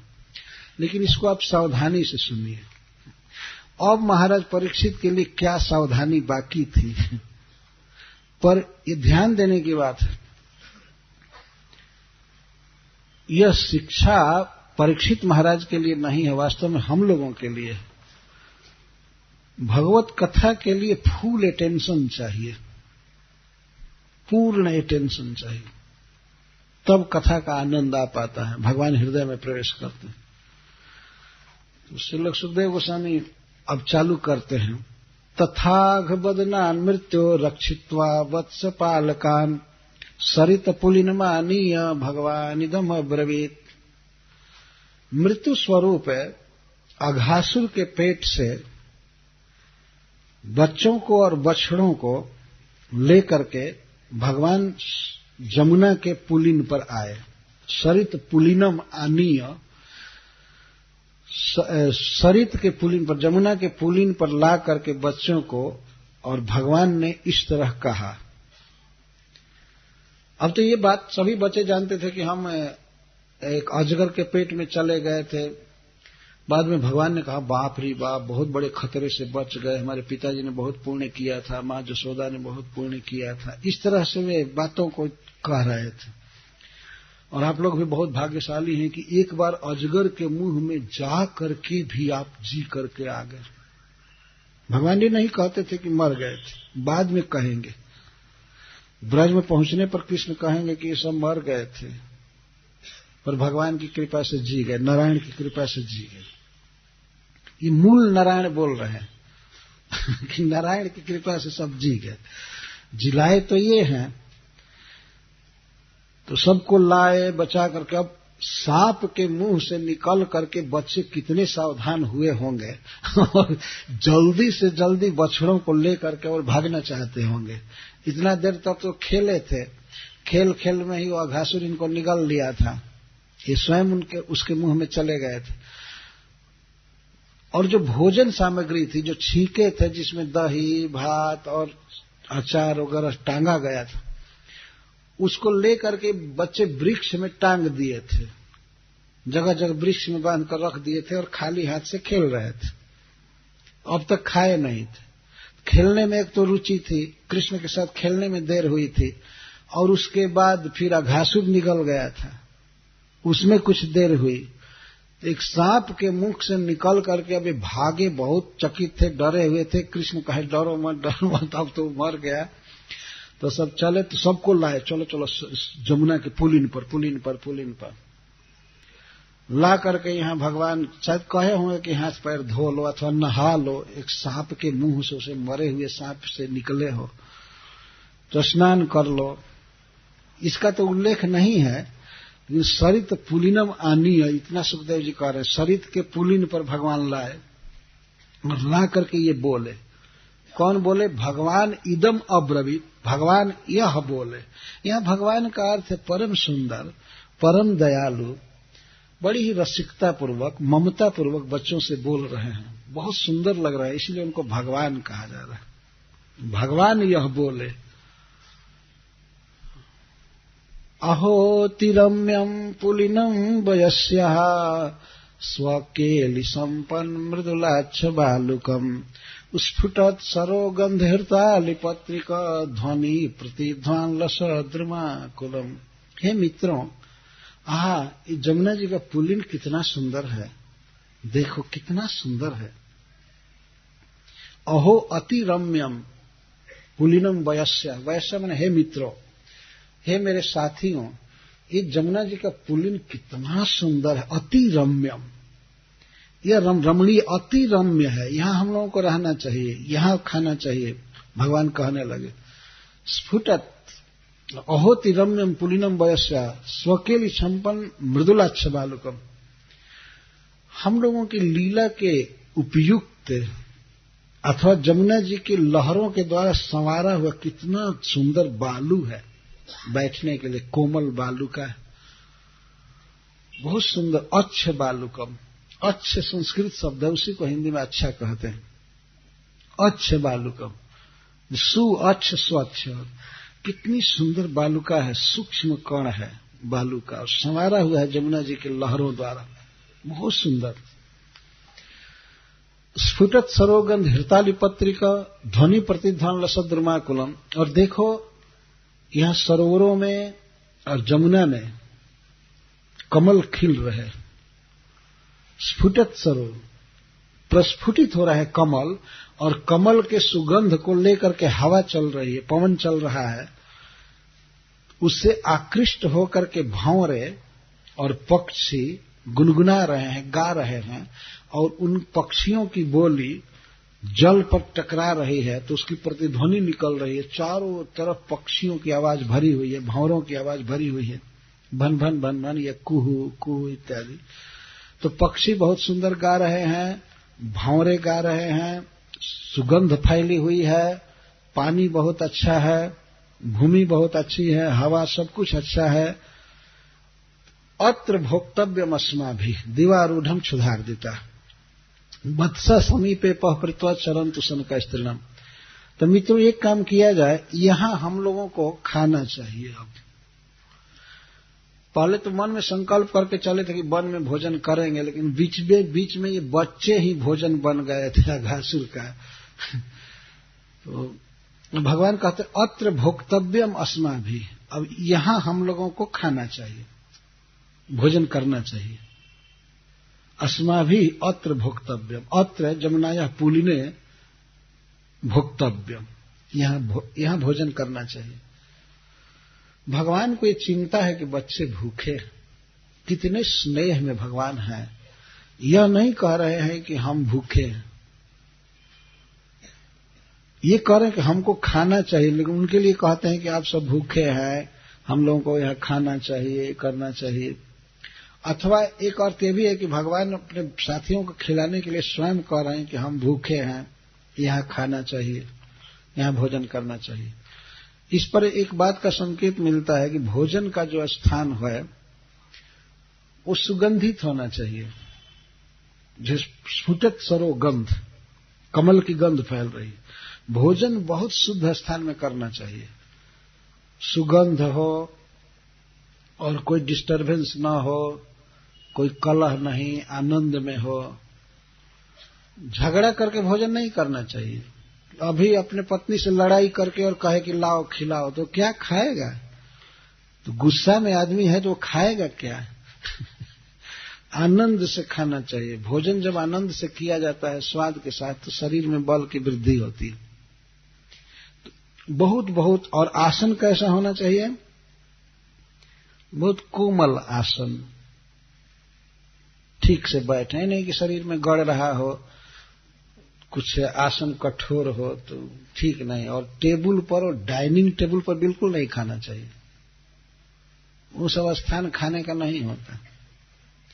तो गीता प्रेस गोरखपुर में गया था एक बार, तो भाई जी हनुमान प्रसाद पोद्दार कहे घर के लोग कुछ डाइनिंग टेबल लाए थे, तो भाई जी कहते हैं जब से डाइन घर में आई है तब से भोजन का रूप बिगड़ गया। डाइनिंग टेबल को डाइन कहते थे। बस मोजा पहने हुए, जूता पहने हुए और चम्मच आदि लेकर के बिना हाथ पैर धोए बस खाना चालू किया। ये सब राक्षसों की रीति है खाने की। ऐसे नहीं खाना चाहिए। आराम से बैठ करके सुंदर आसन पर। आप देख सकते हैं कि यहाँ पर जो कथा हो रही है, श्रोता बैठे हैं तो बालू होने से कितना आराम से बैठ रहे हैं। पत्थर पर इस तरह से आराम से नहीं बैठ सकते, ये सीमेंट के बने हुए स्थान पर। यह आनंद आता है बैठने में। तो इस तरह से भोजन का स्थान ऐसा होना चाहिए। और कुछ पक्षी बोल रहे हैं, भंवरे बोल रहे हैं, तो इसका मतलब ये है कि कोई सुंदर गीत लगा लेना चाहिए खाते समय, कोई भजन का कैसेट लगा लेना चाहिए, इस तरह की इससे खाना चाहिए। ये नहीं कि दुनिया की बातें करे, गप करे और खाता जाए, ऐसा नहीं। भगवत प्रसाद खाने में ये सब नियम रखना चाहिए।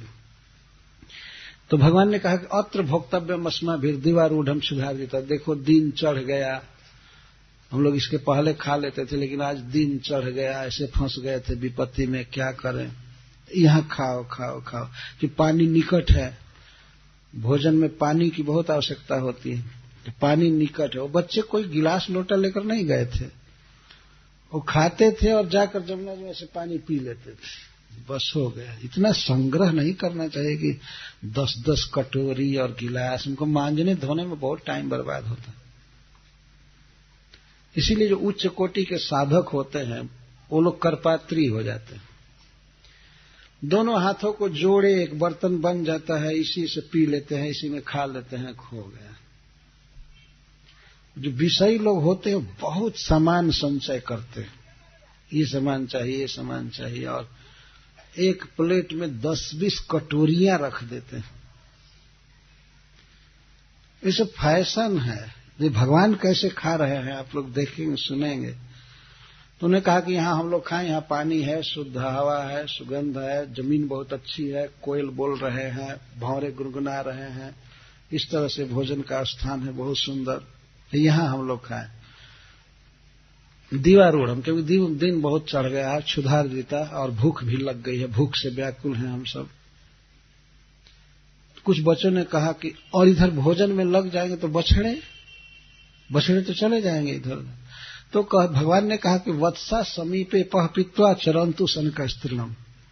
ऐसा काम किया जाए कि बछड़ों को पहले पानी पिला लो, चलो पानी पिला लें बछड़ों को, और उनको एक जगह घेर दिया जाए, यहाँ इधर पानी पी करके खाएं, ये घास चरते रहेंगे और हम लोग खाते रहेंगे। तब बच्चों ने कहा ठीक है, ठीक है, ठीक है। तब वे तैयार हो गए। तैयार होकर के कैसे आसन पर बैठ रहे हैं इसका वर्णन सुखदेव जी करते हैं।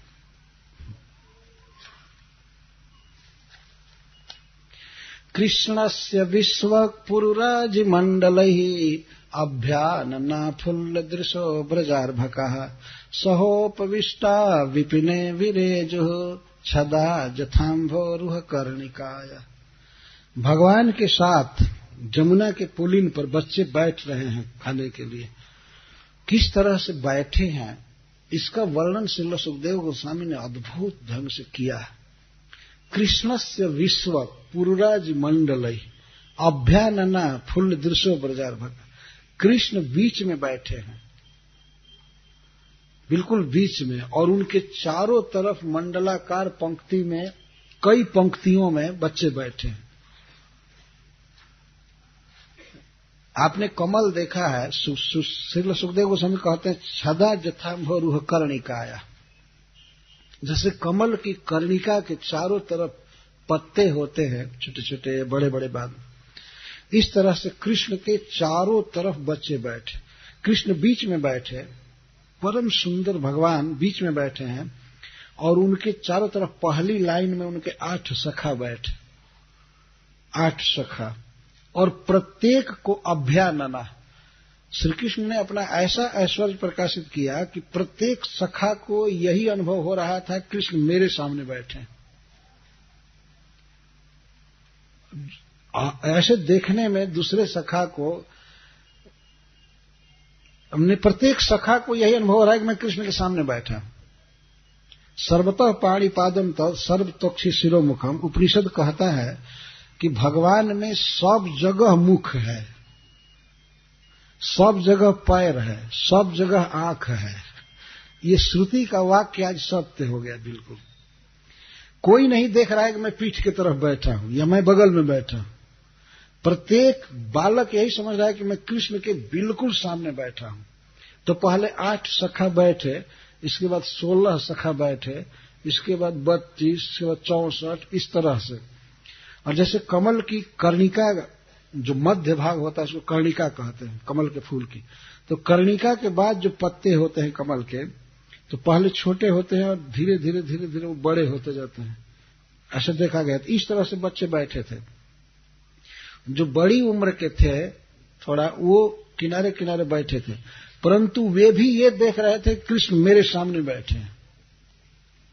कोई भी बच्चा यही देख रहा था कृष्ण मेरे सामने बैठे।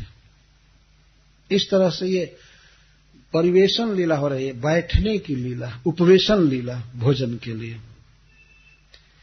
कोई भी ऐसा नहीं है जो ये देखे कि मैं कृष्ण के सामने नहीं बैठा हूं।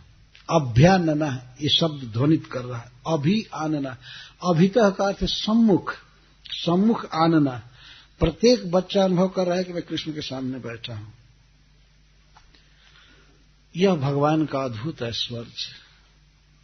तो बैठे, बहुत सुंदर छवि हो रही। एक तो जमुना जी का दृश्य बहुत सुंदर है, वृंदावन भूमि बहुत सुंदर है, सुंदर स्वच्छ बालू का, जिसको बैठा दिया गया है अच्छी तरह से जमुना की लहरों से। तो बच्चे बैठे हैं, सुंदर गीत हो रहा है पक्षियों का, भंवरों का, सुंदर हवा चल रही है, सुगंध बिखर रहा है, और परम सुंदर श्री भगवान कृष्ण और परम सुंदर बच्चे खिले हुए हैं। इस पृथ्वी के श्रृंगार हैं वास्तव में। इस पृथ्वी पर इस तरह का दृश्य हो रहा है, और वृंदावन में, धन्य है वृंदावन की भूमि। भगवान मध्य में बैठे हैं और बच्चे सब चारों तरफ बैठे हैं। कृष्ण वहां बैठे हैं बीच में। तो ऐसा लगता था कि एक दिव्य कमल खिला हुआ है वृंदावन में स्थल पर, और कृष्ण कर्णिका के समान है मध्य भाग में, और जो बच्चे हैं उस कमल की पंखुड़ियों के समान है, पत्तों के समान है। परम सुंदर लग रहे हैं। बच्चों का जो शरीर है वो कमल से भी अधिक सुंदर है, सुकुमार है। कृष्ण का तो कहना ही नहीं। तो वृंदावन की भूमि में जमुना के पुलिन पर यह दृश्य उपस्थित हुआ। इस प्रकार का दृश्य संसार में कहीं नहीं होता है, वैकुंठ में भी नहीं होता है। जिस छवि को प्रकाशित करते हुए श्री कृष्ण अपने सखाओं के साथ भोजन के लिए बैठे, यह दृश्य केवल वृंदावन में होता है। पृथ्वी धन्य हो गई इस दृश्य को लेकर के। इतना सुंदर भगवान लग रहे थे और इतने बच्चे सुंदर लग रहे थे। श्रील सुखदेव गोस्वामी कहते हैं, विपिने विरेजु, उस वन में बहुत सुंदर लग रहे थे बच्चे, बहुत सुंदर लग रहे थे, भोजन के लिए बैठे। छदा जथाम्भोरुह कर्णिकाया, जैसे अम्भोरुह कर्णिका, कमल की कर्णिका के चारों तरफ पत्ते रहते हैं, उस तरह से बच्चे लाइन लाइन में गोलाकार बैठे हुए थे, और बहुत सुंदर छवि हो रही थी। इस पृथ्वी पर यह कमल जैसा लग रहा था। श्री कृष्ण कर्णिका है और बच्चे उसके छद हैं, पत्ते हैं। बहुत सुंदर दृश्य हो रहा था।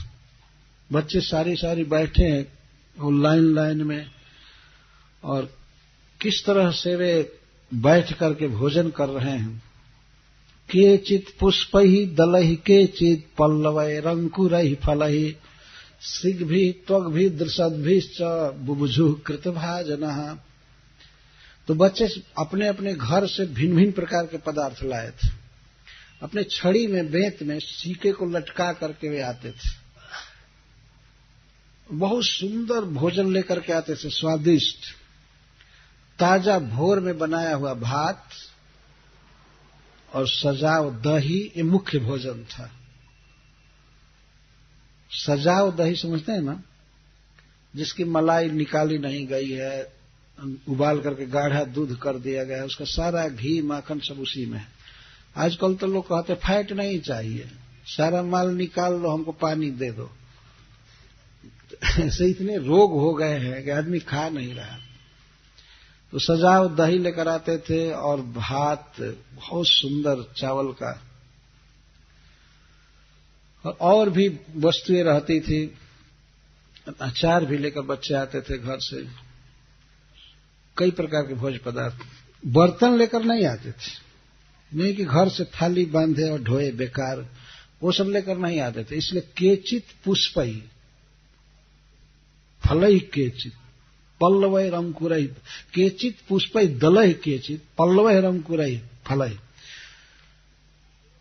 कुछ बच्चे पुष्प को ही अपना बर्तन बना लिए थे, फूल को ही बर्तन बना लिए। बड़े बड़े फूल मिलते हैं, कोई कोई फूल बहुत बड़े बड़े होते हैं, जैसे केला का फूल होता है, तो केला के फूल को तोड़ तोड़ कर अलग कीजिए तो एक एक बर्तन हो जाता। तो कोई कोई फूल ले लिए, उसी में भोज्य सामग्री रख रहे हैं, सब खोल रहे हैं। पहले कृष्ण के सामने सब बैठे हुए हैं, कोई भी कृष्ण के पीठ में नहीं है। कृष्ण का पीठ है ही नहीं उस समय। वास्तव में उपनिषद कहता है कि सर्वतः पाणिपादम तत् सर्वतोक्षी शिरोमुखम। ब्रह्म में, भगवान में सब ओर मुख है, सब ओर नाक है, कान है, सिर है, पैर है, सब ओर है। तो सब सामने बैठे हैं, खोल रहे हैं। मुख्य उद्देश्य है कृष्ण को भोजन कराना पहले। तो कोई पुष्प लेकर के बर्तन बनाकर बैठे, पुष्प ही केचित पुष्प ही दलई केचित, कोई कोई पत्ता, दल का अर्थ पत्ता तोड़ लिए, जैसे पलाश का पत्ता जो बड़ा बड़ा होता है उसको ले लिए। दलई केचित पल्लवई अंकुरई फलई, और कुछ लोग पल्लव, वृक्षों के नए नए पत्ते जो बड़े बड़े होते हैं। आपने देखा होगा किसी किसी वृक्ष के पत्ते जो नया उत्पन्न होते हैं वो बहुत बड़े होते हैं, तो वो पल्लव ले लिए। कुछ लोग अंकुर ही, कुछ अंकुर के रूप में चीजें उत्पन्न होती हैं, वो चौड़ी होती हैं, तो अंकुर पर रख लिए अपने भोज्य पदार्थ को। और फल है, कोई कोई फल ऐसा होता है कि उसको काट करके उसको कटोरी बनाया जा सकता है, थाली बनाया जा सकता है, तो उसको काट करके रख ले बर्तन के रूप में। फल ही सिग भी। और कोई कोई अपने छीके में ही खाने लगे, जो गमछा लेकर के आए थे या और कोई सामान कपड़ा, उसी को खोल करके रख लिए। भगवान को देना है भोजन, लेकिन कोई फॉर्मेलिटी नहीं है कि 7 बार मांझो, ये करो वो करो, इतनी शुद्धि हो तब जा करके भगवान खाएंगे, इस तरह से मंत्र पढ़ेंगे, इस तरह से ये करेंगे, इस तरह से आचमन करेंगे तब खाएंगे। वहां प्रेम के अलावा और कुछ नहीं है।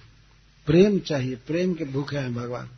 तो बच्चों में खिलाने की भावना है तो सब अपने अपने घर में बताइए गमछा में बांध करके लाए हैं, कृष्ण के सामने खोल करके रख रहे हैं। और सिग भी, पग भी, कोई कोई भुर्ज तरु, भोज पत्र के छाल को, वृक्ष के छाल को ले लिए बर्तन के रूप में। और कोई दृषद भी, कोई पत्थर, चौड़ा चौड़ा पत्थर, पतला पतला प्लेट उठा करके कहीं से लाए और उसको धो करके उस पर रख लिए पत्थर पर। खा करके फिर छोड़ देंगे, वो सियार कुत्ते वगैरह चाटेंगे खाएंगे, चाहे हम जैसे भक्त फिर चाटेंगे खाएंगे। तो पत्थर पर खाने लगे। बुभुजु कृत भाजना, इन सब वस्तुओं से ही कृत भाजना, कृत पात्र, पात्र बना बना करके खाने लगे। कहीं भी कोई बाजार से खरीदा हुआ पात्र नहीं था, कोई स्टेनलेस स्टील नहीं, कुछ नहीं, कुछ भी नहीं था। कितना नेचुरल, कितना स्वाभाविक जीवन है इन बच्चों का, कितने आनंद में है। खाने के लिए पत्ता पत्थर इधर उधर से ले लिया और खाने लगे।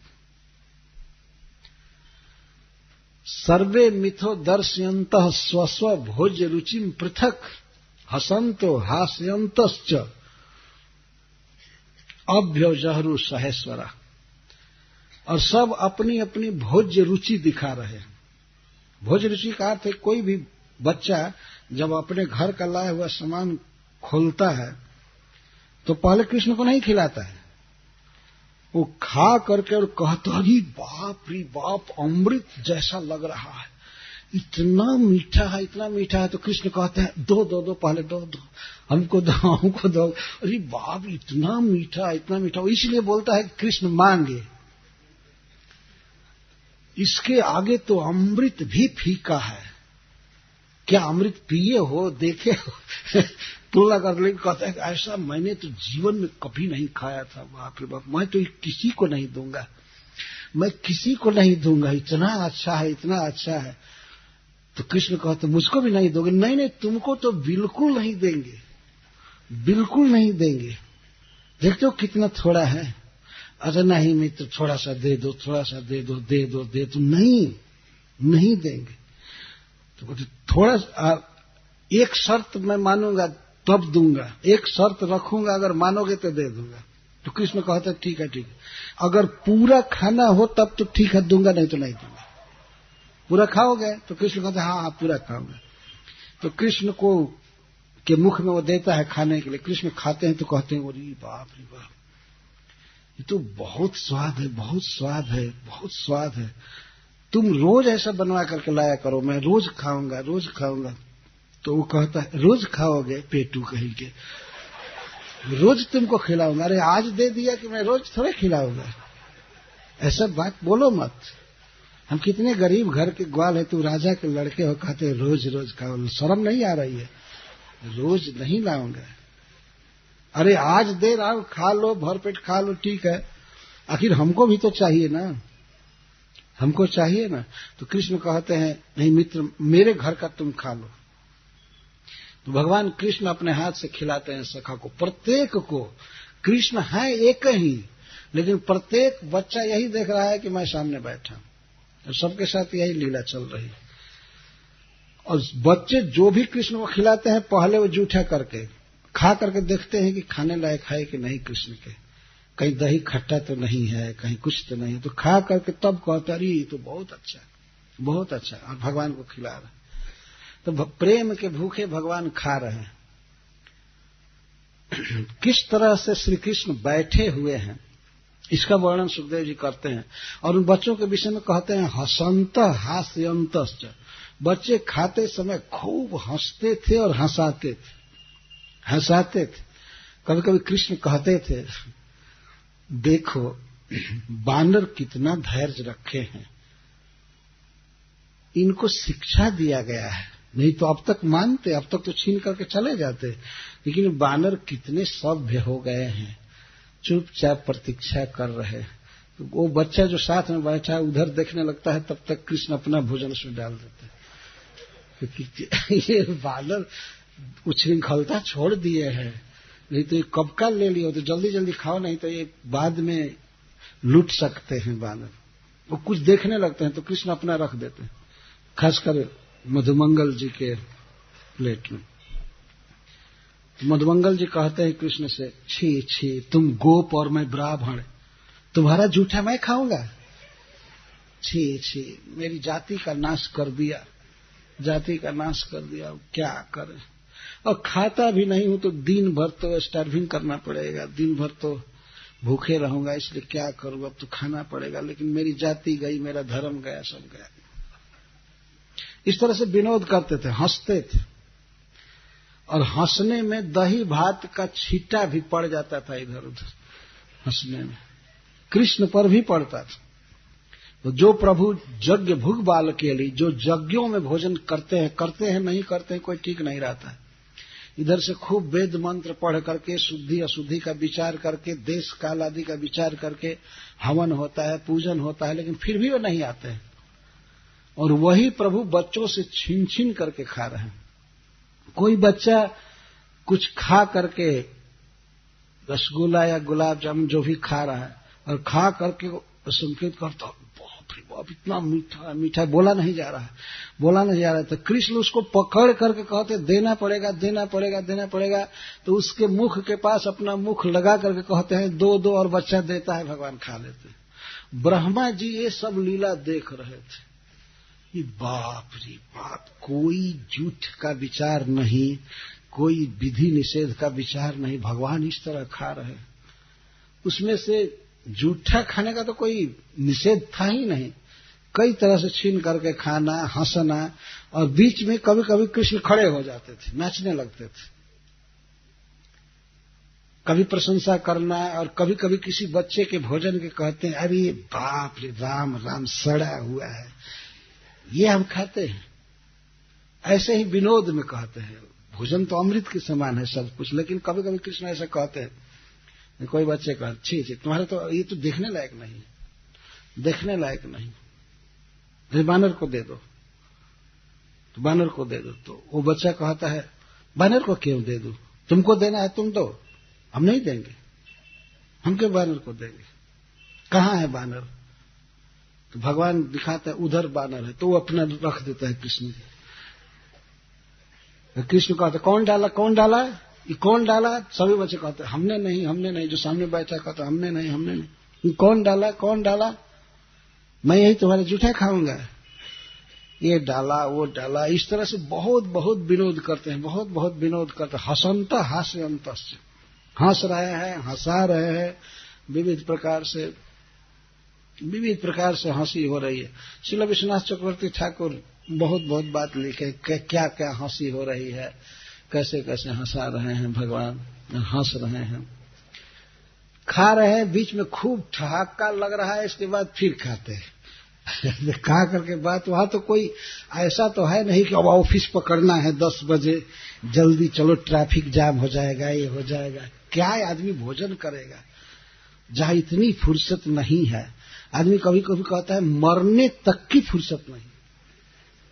शायद जमराज जी आएंगे तो लोग कह देंगे कि बाद में आइएगा, अभी मरने की फुर्सत नहीं, ऐसा कह देगा।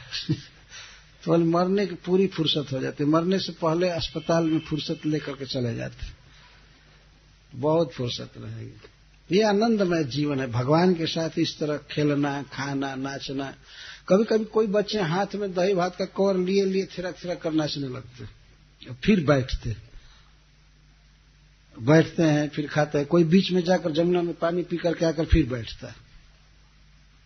कोई बर्तन नहीं है कि कृष्ण के लिए लाया जाए, अगर कृष्ण को भी प्यास लगी है तो जाकर पानी पी करके आते हैं। जमुना जी में 2 तरह से पानी पीते हैं कृष्ण, या तो हाथ से ऐसे पीते हैं, तो पशु जैसा ऐसे पीकर आ जाते हैं।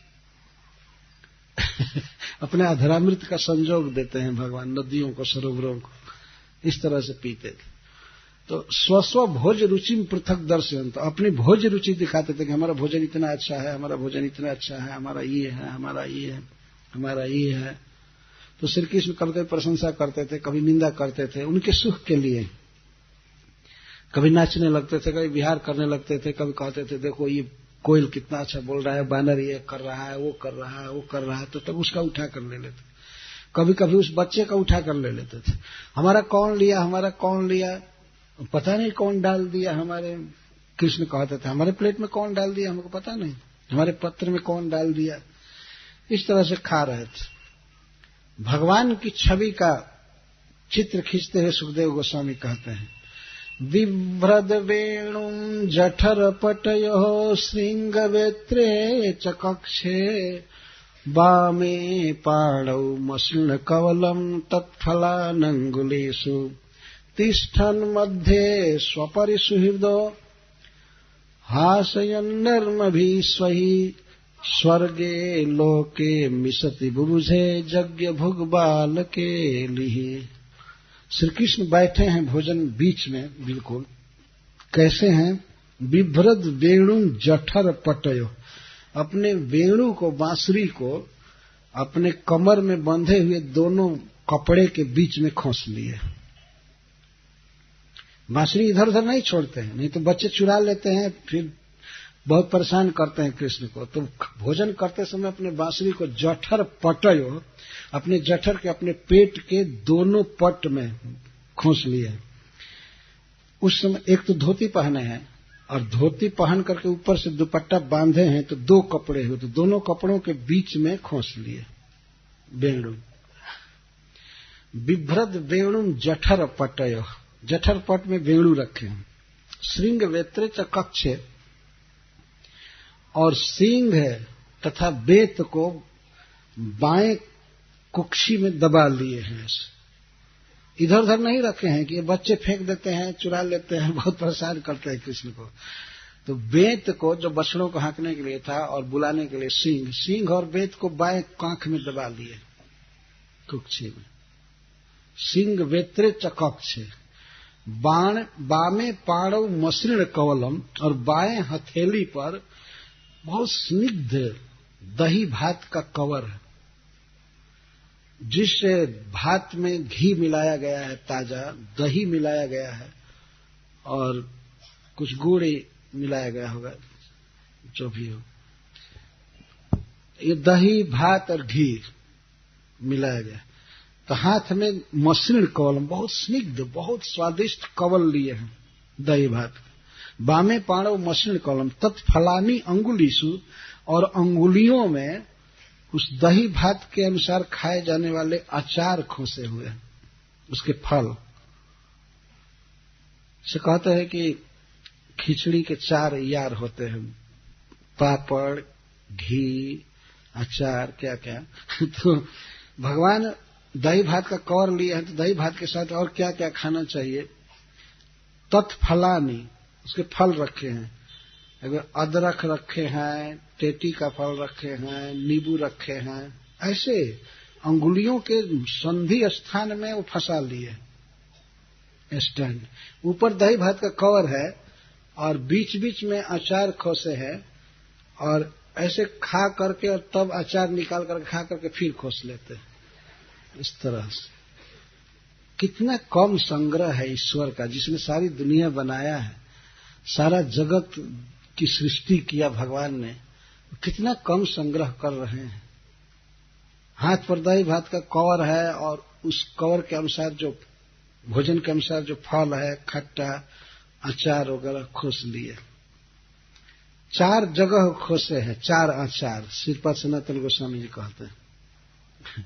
अदरक, नींबू, मिर्च और टेटी, 4 संधि स्थान है, 4 स्टैंड है, यहां पर वो रख करके और खा रहे। तत्फलान अंगुलीसु तिष्ठन मध्य, बिल्कुल मध्य में है बच्चों के, स्वपरिसुहृदो हास्य नर्म भी सोई, हंसी कर रहे हैं, मजाक कर रहे हैं, बहुत प्रकार से बात बना बना करके हंस रहे हैं, परिहास कर रहे हैं, मजाक कर रहे हैं और भोजन कर रहे हैं। इस दृश्य को सारा स्वर्ग देख रहा था, सारे देवता ऊपर से उपस्थित होकर देख रहे थे। स्वर्गे लोके मिशति, मिशति का अर्थ देखते हुए, सारा स्वर्ग देख रहा है। इसका मतलब कि स्वर्ग के सब देवता आ गए, नहीं तो ये कहा जाता कि देवता देख रहे हैं, कह रहे स्वर्ग देख रहा है। जैसे कहीं कहीं कहा जाए कि पूरा भारत आ गया है, इसका मतलब बहुत लोग आए। तो सारे देवता, इंद्र आदि देवता सब देख रहे हैं। ब्रह्मा जी भी थे उसी समय, अघासुर का वध हुआ तो नहीं थे, लेकिन अब तो आकर के देख रहे हैं। सब विस्मित हो गए। यज्ञ भुग बाल के लिए सब यही याद कर रहे हैं कि वही प्रभु जो यज्ञ में भोजन करने नहीं आते हैं। मंत्र के अनुसार, देश के अनुसार, काल के अनुसार, द्रव्य के अनुसार बहुत बहुत शुद्धि पूर्वक फर्स्ट क्लास के ब्राह्मण वेद मंत्रों से भगवान को बुलाते हैं। इहा गच्छ, यह तिष्ठ, इदम गृहाण, हे भगवान आप आइए और हमारे दिए हुए उपहार को, हमारे आहुति को ग्रहण कीजिए। लेकिन भगवान आते नहीं हैं। किसी किसी यज्ञ में आते हैं, जैसे पृथु महाराज के यज्ञ में आए थे और कुछ यज्ञ में आए थे, लेकिन ज्यादा आते नहीं हैं। केवल संकल्प मात्र से अर्पित किया जाता है कि आप लीजिए लीजिए, इतनी शुद्धि पूर्वक देने पर भी नहीं आते हैं।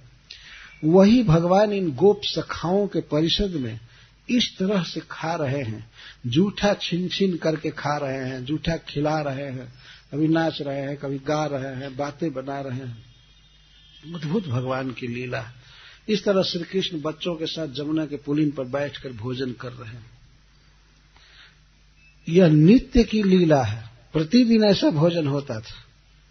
एक दिन का वर्णन करके सुखदेव गोस्वामी ये नमूना पेश कर रहे हैं कि इस तरह श्री कृष्ण भोजन करते थे। तो अपने सखाओं के मध्य में बैठे हुए श्री कृष्ण बहुत सुंदर लग रहे थे, बच्चे सुंदर लग रहे थे। धन्य है वृंदावन की भूमि, जहां इस प्रकार का दृश्य उपस्थित होता है। परब्रह्म है, परमात्मा